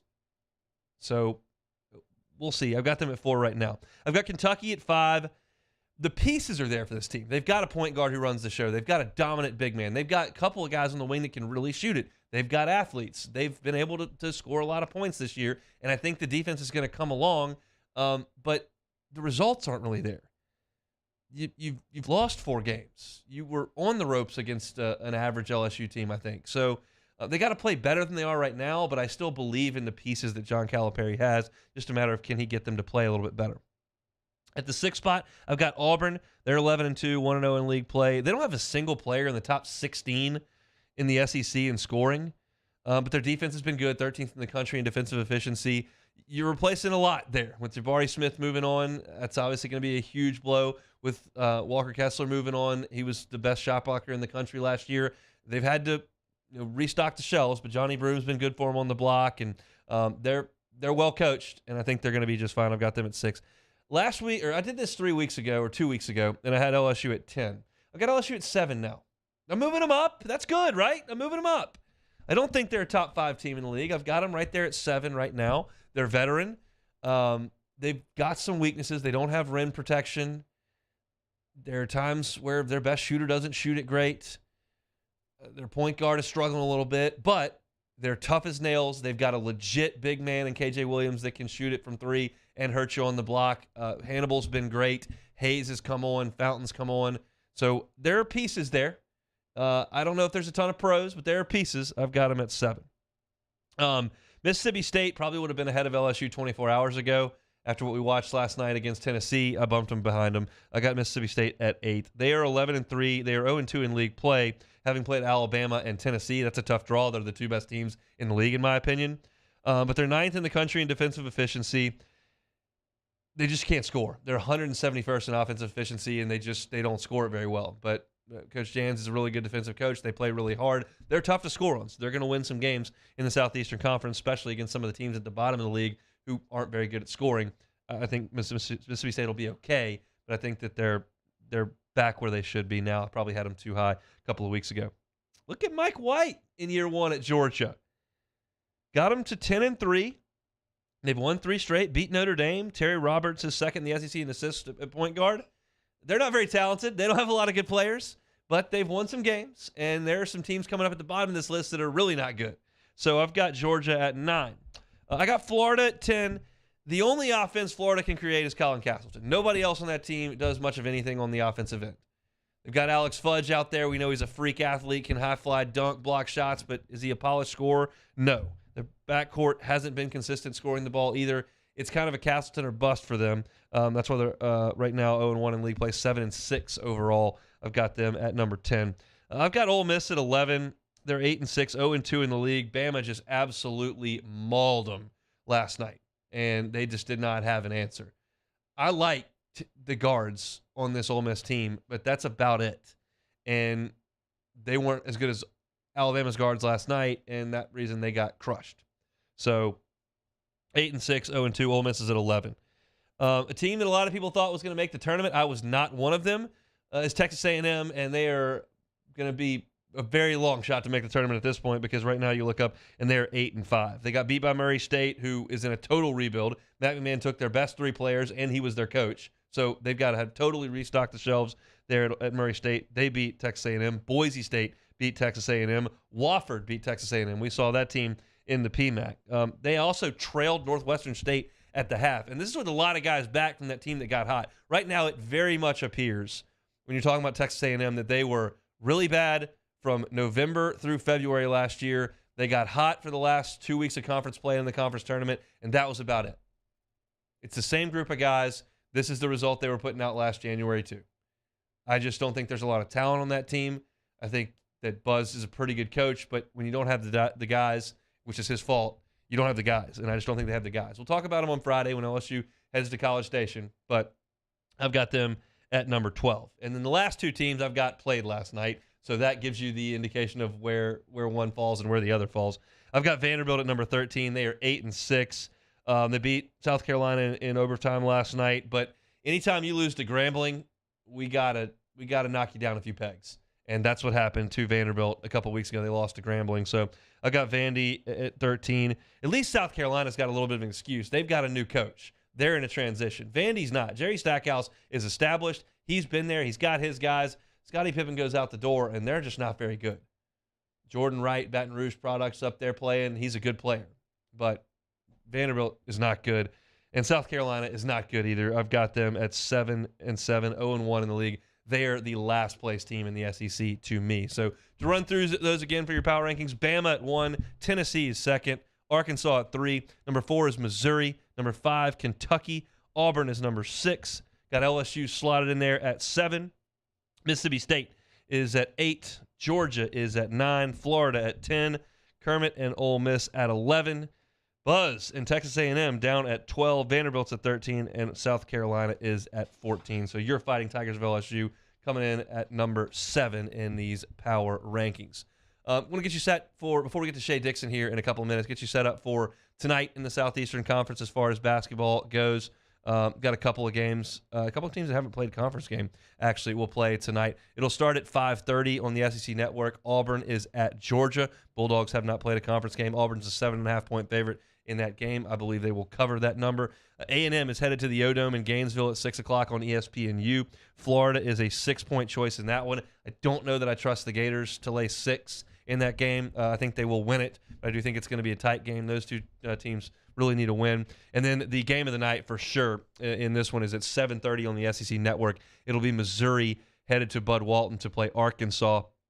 Missouri's now ranked 20th in the country. Arkansas is ranked 13th after their loss to LSU. This is an Arkansas team that is really good on defense, is long, athletic, rangy. We talked about those guys last week before LSU played them. And Missouri, as we mentioned, is in the top 7 in the country in offensive efficiency. They've just been phenomenal. And their last time out, they flexed their muscles and showed why they've been that efficient on offense. They scored 89 points on Kentucky, which is not easy to do. So that's going to be a really, really good game up at the Bud. The line is 7.5. That seems like too much to me, but I like Missouri. I like Missouri so much to cover that I would play Arkansas because that line seems like it's too much. So we'll see. I haven't gotten an update and see if Nick Smith's going to play in that game. I don't think that he is, but it's going to be a heck of a game at 7:30 between Missouri and Arkansas up in Fayetteville. So that's your look around the Southeastern Conference from a hoops perspective. We'll take a time out. When we come back, Shea Dixon spent the week in Orlando. Of course, he had LSU and Purdue to worry about. But the Under Armour All-America game, there were a lot of really high-profile prospects there. Some LSU signees there, including Lance Hurd, who we hear had a big week. So we'll get Shay's thoughts on, 1, how things look down there at the Under Armour All-American game. 2, where does LSU go from here in terms of high school signees and in terms of the transfer portal? What does it mean that DeMario Tolan's out, and how can they address those needs? We'll get Shay Dixon of On3's thoughts on that next on 104.5 ESPN Baton Rouge. This is On Palmer. Our listeners fire off their opinions on the jimsfirearms.net hotline at 499-1045. Keep listening for your next chance to shoot us your thoughts with the jimsfirearms.net hotline on 104.5 ESPN Baton Rouge. There it is, the extra mile, on the border of expected and extraordinary, for those willing to go further, like vans customized for work or play, with safety and tech to keep you connected, supported by a 5-star sales, service, and finance team, and backed by the 1-star you know. So go the extra mile. It's never crowded, because so few have what it takes to go there. Mercedes-Benz Vans.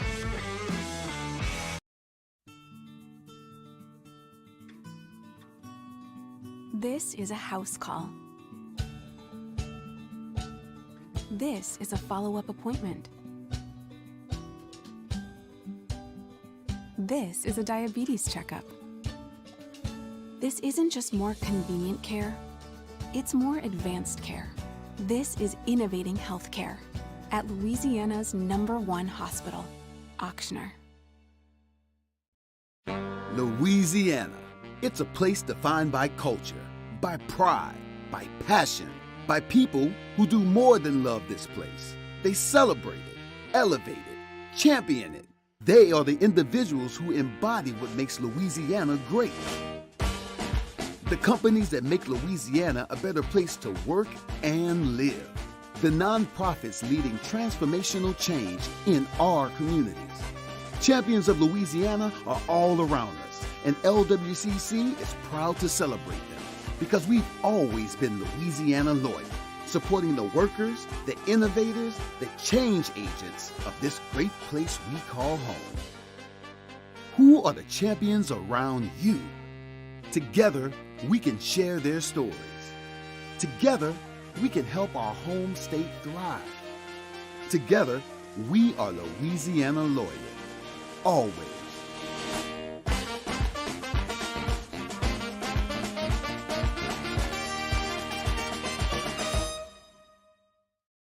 Time doesn't stop, and the world keeps spinning. Community, culture, and communications, the powerful circle that connects us together. We're creating the next evolution, a network built for every possibility, moving faster than ever before, streaming us forward into the future. And the revolution is closer than you think. RTC, ETEL, and Vision are now Rev. New name, same company. ServiceMaster Elite create clean, disinfected work environments. As a local business, we take pride in serving the New Orleans and Baton Rouge areas. Our cleaning protocols follow CDC and OSHA standards for healthcare settings, offices, senior living, restaurants, and industrial plants. Contact ServiceMaster Elite to get your operation ready for reopening with germ disinfection cleaning. ServiceMaster Elite, the trusted choice in professional cleaning since 1996. Eli's always been into grilling. It took us a while to see it, but the signs were there. What are you doing, Eli? I knew grilling was my thing. I have been talking about it throughout my career. Happy with the results? I am. Got the new grill from barbecueguys.com. It performed great. My advice, as I always told my boys, do more of what you're born to do. Barbecue Guys, for those who were born to grill. You want cheese on your burger, Pops? I'll take a little cheese. I've been doing business with Luba for 25 years. They're dependable, trustworthy. It's just the attention to detail with our clients. Our folks have years and years of experience. They're highly trained professionals, but many companies have that asset. Matt Moscona inviting you to join us for Wednesday's AFR presented by Pluckers. Saints start getting ready for their regular season finale against the Panthers. We'll recap LSU, Kentucky, and hoops and preview Pels Rockets. Join us 3 to 6, 104.5 ESPN Baton Rouge.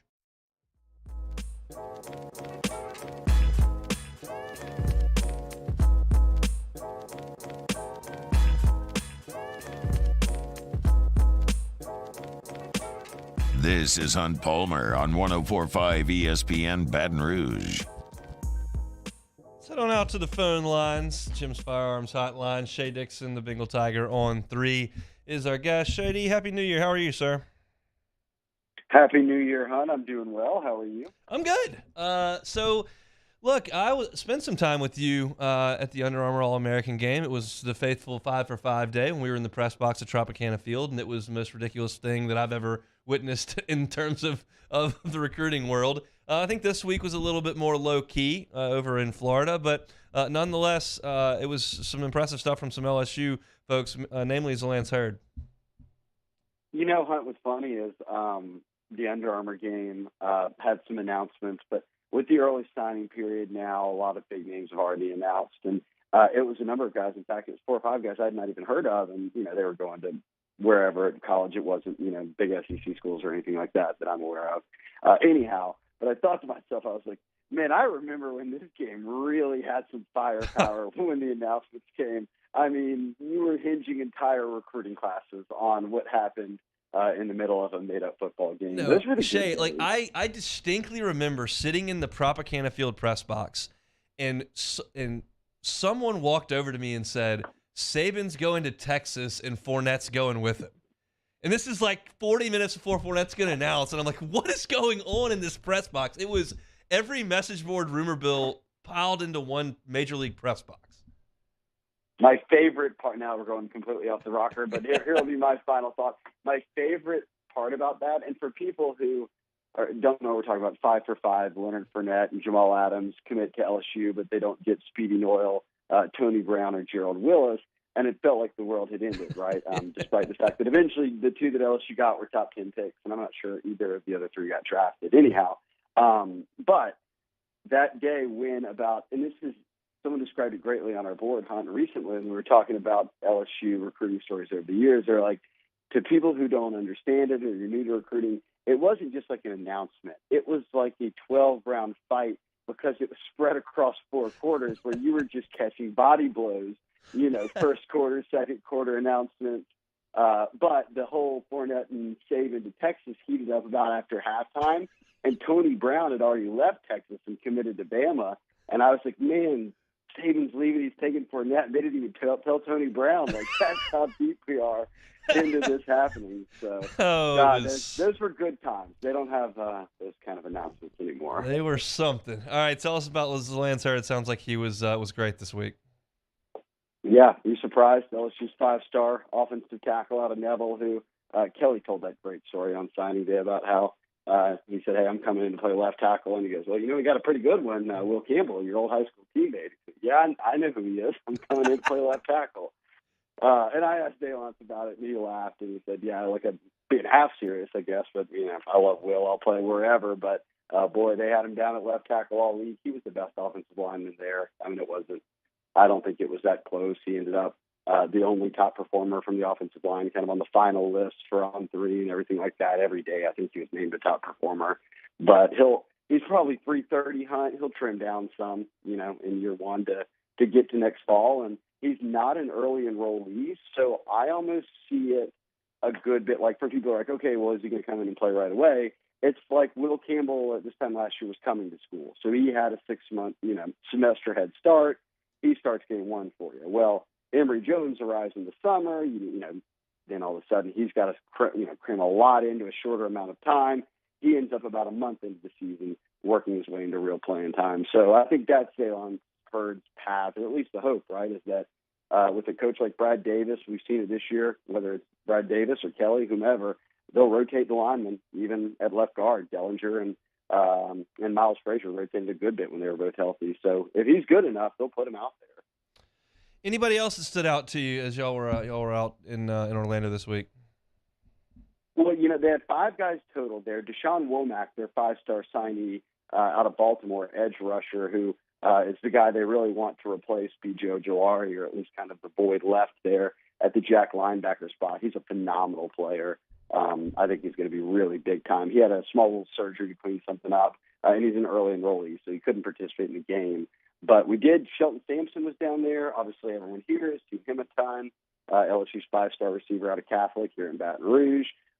He tweaked his kind of groin on the first day, making kind of a catch, and the next 2 days he was dressed out but just didn't push it, and then played in the game. And it was kind of one of those weeks where he just kind of had to battle through injury, and when you're out there All-American game having fun, you're kind of not too worried about it. So didn't get to see a lot of him, but got to see Ryan Yates out of Texas, and then got to see Javian Toviano. And I was really excited to see Toviano. I thought he looked solid. He was named top performer on that list a couple of days. So he had a good showing. Both those guys, Yates and Toviano, are early enrollees. So Toviano kind of said, hey, look, I'm coming into a situation where I know LSU needs corners. I want to try to – he's versatile. He's kind of like a Jay Ward. He plays safety corner, can kind of move him around. And he wants to start out at corner. That's where Steeples wants him, and he'll be on campus here in a couple weeks. That's good to hear. I mean, they're going to have those guys play. There's no question about it. And you mentioned kind of the Jay Ward role, and that was going to be the question I had. So if you had to peg Javian Toviano's kind of role on this coming team, I would imagine playing time is going to be early and often, but where do you think it may be? I think it's going to be corner, right? And look, you've got only 2 guys coming back in Terrence Welsh, who was largely on special teams, and Sevin Banks, who's had a couple of season-ending injuries, whether it's at Ohio State or LSU in recent years. So not like a ton of guys were not, I shouldn't even say a ton. You don't have any guys that you were playing this year that you were relying on coming back. So that's why they went out and got Denver Harris. That's why they went out and got Zy Alexander out of Southeastern. It's guys who have a lot of experience, or at least in Harris's case, some experience, and is very talented and can kind of help you out right away. We'll see if they don't kind of continue to heat up in the portal. But even with 3 high school signees, only one, Jeremiah Hughes, was the true corner. Ashton Stamps is coming in as a corner. He played a lot of safety at Rummel. Toviano played a lot of safety in high school. He's kind of making that transition. So it'll be interesting to see how this cornerback room unfolds. I've always thought it was kind of a multi-year rebuild, and we saw what they did last year. It was just, hey, go get a bunch of guys that can carry us into now. And, they're kind of having to patchwork it continuously until we move into this 23 season and see what happens from there. Shea Dixon of the Bengal Tiger on 3 joins us here talking recruiting. All right, set the calendar for us, because now we've got the early signing period and the All-Star games kind of in the rearview mirror. We're going to have the early enrollees that will show up here in the next couple of weeks. Okay, so what's next for this high school class? Are there still guys that LSU is pursuing very heavily? Is that kind of hay in the barn and then on the transfer portal? What are we looking at here? I think so many high school kids of the LSU caliber have already signed, right? They did it all in December. So your pool has shrunk so much that I wouldn't be surprised if they didn't sign any more high school guys. Or maybe you do make a late offer, or here or there, but it won't be many. So I know Nicholas Harbor is a big 5-star that remains uncommitted, but he's actually now pretty set on playing tight end, which LSU had recruited him as an edge guy throughout his process. He's really just a kind of a freakish track athlete, big-bodied guy who is kind of finding his way in football, and he wants to go the tight end route. And LSU just signed 3 tight ends. I don't really know what his interest would be there. But I think it's going to be portal-related, whether it's 2, 3, 4 more guys, but just kind of best available, or, continuing to kind of build some depth at spots like corner, or if you feel like you need a linebacker now with the DeMario Tolan news, or whatever it might be. Yeah, that was my question. Does that surprise you to see DeMario Tolan into the transfer portal today? Yeah, I mean, there's got to be more to that than we know, right? He didn't play in the bowl game, and now he's in the portal, and it was, kind of, it felt like last time we checked, he was cracking into pretty serious playing time as a true freshman, coming off the bench and doing more than just special teams, like actually playing some linebacker. So, yeah, it is a little surprising. I don't think it's a situation where, Harold Perkins is here, I'm never going to play, let me just go somewhere else. There's got to be something else going there. So that's probably, for me, high. And I know, in fact, I counted it today, 14 guys from LSU are in the portal. 2 of them, Sampa and Webb, weren't even on the roster this year, so maybe don't count them. But double-digit guys in the portal. Only 3 of them, Cam Wire, Cole Taylor, tight end, and then Jack Besh, started games for LSU this year. So the large bulk of the guys who have entered, including those guys, are just looking for playing time. Tolan would be the first one I'm surprised at being like, I felt like he was about to have some playing time. So I don't exactly know how things unfolded there, but next man up.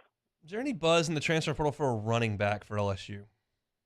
I'm curious of the same, right? And I haven't heard anything that doesn't look, the guy who would be running that search right there knows how to keep things quiet, probably by design. So pretty good at recruiting. But I'm curious there because the feeling, I don't know what your belief is, but I've heard buzz that Emory might be leaning to go pro. And look, he's in now his 5th year. They got him to come back this year. It'd be pretty surprising if he stayed again.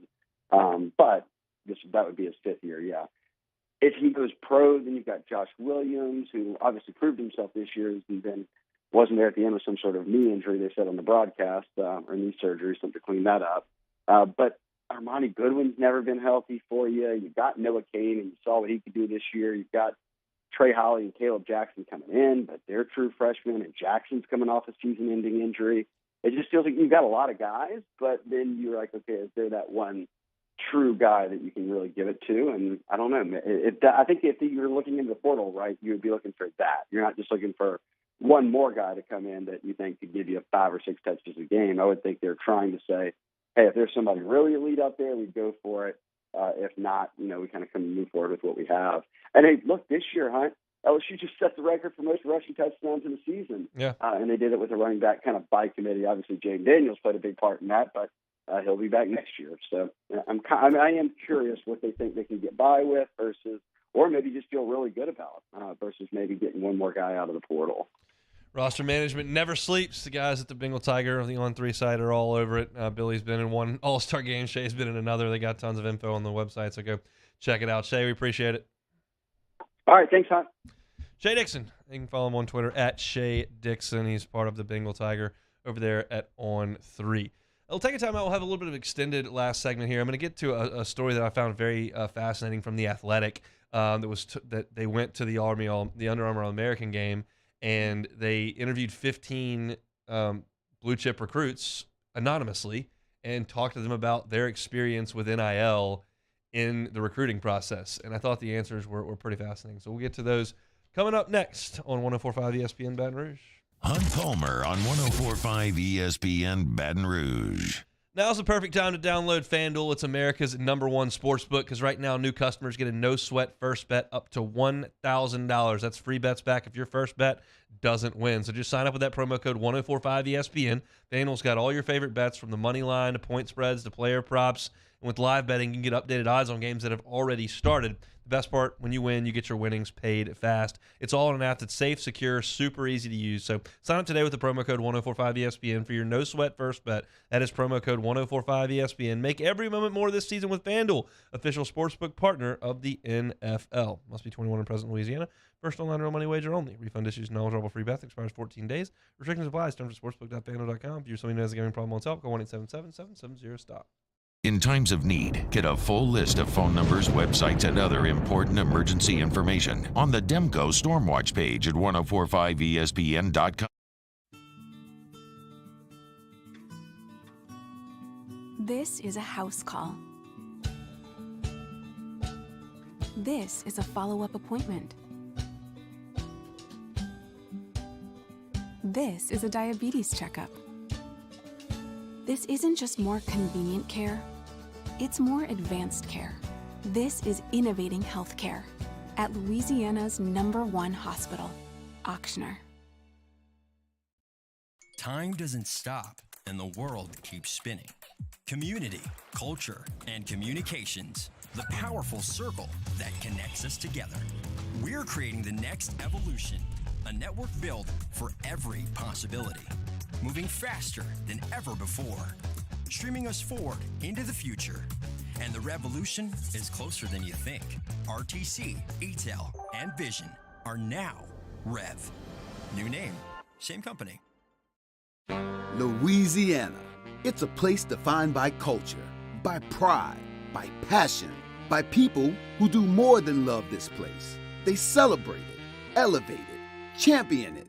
They are the individuals who embody what makes Louisiana great. The companies that make Louisiana a better place to work and live. The nonprofits leading transformational change in our communities. Champions of Louisiana are all around us, and LWCC is proud to celebrate them because we've always been Louisiana loyal. supporting the workers, the innovators, the change agents of this great place we call home.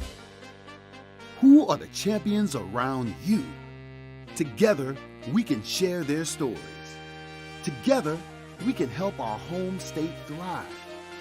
Together, we are Louisiana Loyal. Always.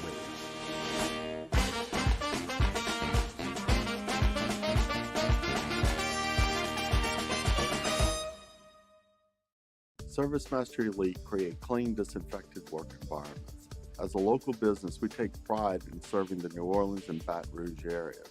Our cleaning protocols follow CDC and OSHA standards for healthcare settings, offices, senior living, restaurants, and industrial plants. Contact ServiceMaster Elite to get your operation ready for reopening with germ disinfection cleaning.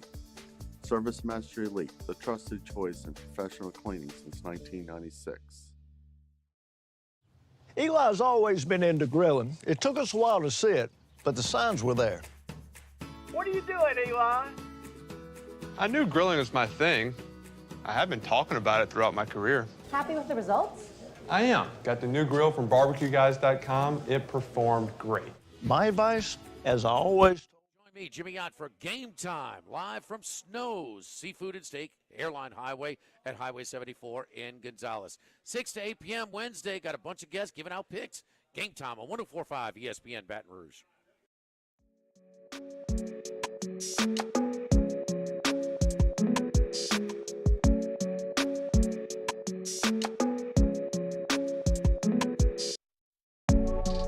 You're listening to Hunt Palmer on 104.5 ESPN Baton Rouge. I enjoy a lot of stuff that The Athletic puts out. Of course, Brody Miller covers the Tigers and does an awesome job for The Athletic. And I get some good Cubs coverage from The Athletic as well. And I was thumbing through today, and Manny Navarro from The Athletic wrote a really cool piece from the Under Armour All-America game. And he titled it All-America Recruiting Confidential, Elite 23 Prospects Discuss NIL Deals, Photo Shoots, and Best Visits. And he talked to 15 players anonymously and just asked them some simple questions about the recruiting process. And one was, what's the largest amount of NIL money discussed with you by a coach or an NIL representative? So you go through, and the first guy says, and keep in mind, I understand, you're talking to 17 and 18-year-old kids. Maybe they exaggerate, maybe they don't, maybe they're being truthful, maybe they're not. I can't take this 100% to the bank, but I think it paints a reasonable picture that's worth discussion. The first one said $400,000 a year. It was surprising for sure playing defensive back. Player 2, I never had any money tossed my way in any conversations. Player 3, somebody tried to throw $1 million at me on signing day. Somebody called my parents and coaches. My loyalty to the program I signed with isn't worth $1 million. I'll make that in no time. Player 4, I don't want to answer that one. It was more than $1 million. That's an answer, bud. Player 5 said one school mentioned $3.2 million over 4 years. Player 8, nobody talked NIL with me or threw money at me at all. Player 10, over 7 figures. Player 11, you're going to look at me like I'm dumb. It was $75,000 a car in my own apartment. Player 12, numbers didn't come up. But they talked about what I could get. Player 13, biggest amount of money was $3 million over 4 years. You want to get paid for your results. So played a factor, but not as big as some people think. Player 14, $50K, $75K. Player 15, no numbers thrown my way. And then he goes on to talk about, and I'm not going to read all the answers, but those are some dollar figures that get thrown around. He asked, where did NIL rank in your decision-making process? Not a single one of the 15 players said first. None of them. Some said third, some said fourth, some said it didn't play any factor at all. Far more was about relationships and player development. Take for that with the way you want to. Maybe they're lying. Maybe that's true. Maybe, the landscape's not that much different as it was when this was, done under the table. But somebody, I'll read player 6 was third. Academics was first. The coaching staff and the system I was going to play in were next. Player 7, third, really. I just want to play football. I know NIL is a big part of the world now, but I was thinking long term. Player 9, it was second for me. I wanted to make money in college, but I know making the NFL is the best way to get paid. So, and that's probably true. I mean, there aren't going to be that many players that get life-changing NIL money in college. Some will, but not that many. Like $50K at 18 is a really nice thing to get. But is it going to change your whole life? No. Just not going to overdraft that month. Like, it's so I think that perspective of got to get to the NFL to get paid would be the way to go. It's a very interesting piece. There's some other questions about photo shoots, about restaurants, best visits. I want to see. There's one that was about LSU was the best food that they ate, and they were all a bunch of people were talking about steaks and whatnot and all this kind of stuff. And there we go. Player 8 asked about the best city to visit. Said probably LSU. A&M had the best hotel, the George. The room was nice. The best restaurant was this Cajun place at LSU. Great shrimp pasta. So I don't know what it is. We're off the record there. I don't know what the shrimp pasta place was that they took him to, but obviously it was pretty good. All right, let's do some take it or leave it to finish things off, Taylor Sharp. Yeah, let's do it. Tailgating will not be allowed in the SoFi Stadium parking lot for Monday's national title game. Take it or leave it. I mean, I'm leaving this. Tailgating's part of football. You got all these people that are flying across the country, and TCU and Georgia don't go to LA very often, and you're not going to let people drink some beers and throw something down in the parking lot? Hopefully there's a lot of places for people to congregate around there, whether it's restaurants or bars or whatever it may be, but I don't know what around SoFi, but I don't know tailgating. Why not? That sucks. Yeah, did they give a reasoning? I didn't see a reason. It's California. They do things weird. Very good point. Former LSU golfer Smiley Kaufman has joined NBC full-time for their golf coverage. Take it or leave it. I'll take it. This is awesome for Smiley. I'll take it. For those who are not familiar with his story, he was a great player at LSU, was actually in the final group of the Masters with Jordan Spieth when Jordan Spieth famously hit it in the water twice. Smiley did not have a good day that day on Sunday, but he was a really good player, and he got hurt. He hurt his wrist and kind of lost his game, and wasn't going to be able to play professionally because he just wasn't up to that standard. It's really hard to do. And he's always been a really great guy. He's a very affable guy. He was part of the spring break boys that were going down with Spieth and Fowler and JT and those guys. And they obviously are still stars in the world of golf, but he decided to try to get in on the commentating side of things and is good at it. He's really good. And so he's done some ancillary stuff, some online broadcasts. If you want to go look at a feature group or something that's not necessarily on the actual feed on cable television, but he's worked up to the NBC staff for cable, so that's an awesome gig for Smiley. Travel the country, don't have the pressure of hitting 8-foot par putts. You just got to get on there and talk golf and have some fun, and he's got great relationships on the tour. He's good at it. I think it's going to be great, so I'm pumped for Smiley. The Chicago Bears, good Lord, the Chicago Bears are starting Nathan Peterman at quarterback this weekend. Justin Fields will be held out with a sore hip. The Bears are tanking. Take it or leave it. Take it. This is a take. If they were playing for the playoffs this week, Justin Fields would be out there. But they need to lose. The Texans need to win. They're throwing a guy out there who can't win in Nathan Peterman. Not that Fields was winning a lot with that Bears roster, but Peterman can't win. So all eyes in Chicago are no longer on the Bears because the only reason they're watching the Bears at this point is to watch Fields. He's out. They're going to lose. All eyes are on the Texans. If the Texans can win, Bears can grab up and get that number one pick, and that's the goal because they need a lot up there in Chicago. They think they've got their quarterback. They need a lot more. Brilliant plan to go with Nathan Peterman in Week 18. That's going to get the job done. There's just no doubt. Look, I know you're friends with a lot of Bears fans, and you say they think Fields is his future. Spoiler alert, he is not. Look, if they win and get the number 2 pick, let's say Houston takes Jalen Carter. They'll probably take a QB, but let's say they don't.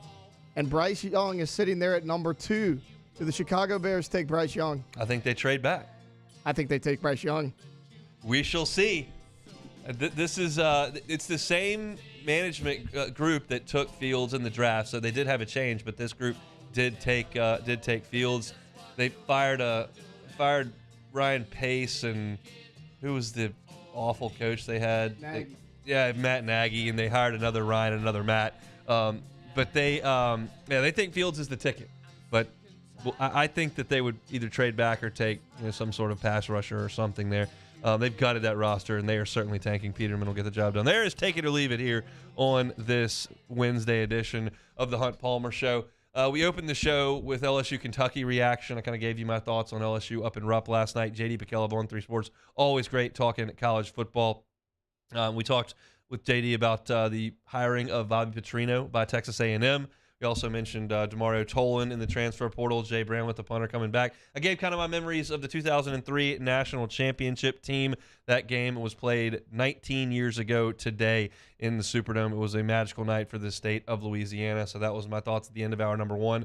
Joe Burrow MVP train. I think it kind of lost some steam on Monday night. Talked about that at 2 o'clock. Gave you my SEC basketball power rankings. And Shea Dixon of On 3 joined us to talk about recruiting. He spent the week down at the Under Armour All-American game. We always finish things up with Take It or Leave It. If you missed any or all of that and want to check it out, you can always catch our stuff on demand. I want to encourage you to check out our stuff on demand. You can catch it on YouTube, where we upload the show every single day. You can catch it on Apple Podcasts. You can catch it on Spotify. Anywhere you catch your on-demand audio, you can find The Hunt Palmer Show. We'd appreciate it if you like, subscribe, rate, review. That always helps us get our content in front of more eyes and ears, which is the goal around these parts. That'll do it for a Wednesday show. Hope your Wednesday is going great. We'll be back tomorrow. We'll be talking to Luke Johnson about the black and gold. Jimmy Ott's Game Time tonight, coming at you 6 to 8 p.m. Matt Moscona about to drive you home on After Further Review. Have a great Wednesday evening, everybody. We'll see you tomorrow, same time, same place. Hunt Palmer Show on 104.5 ESPN Baton Rouge.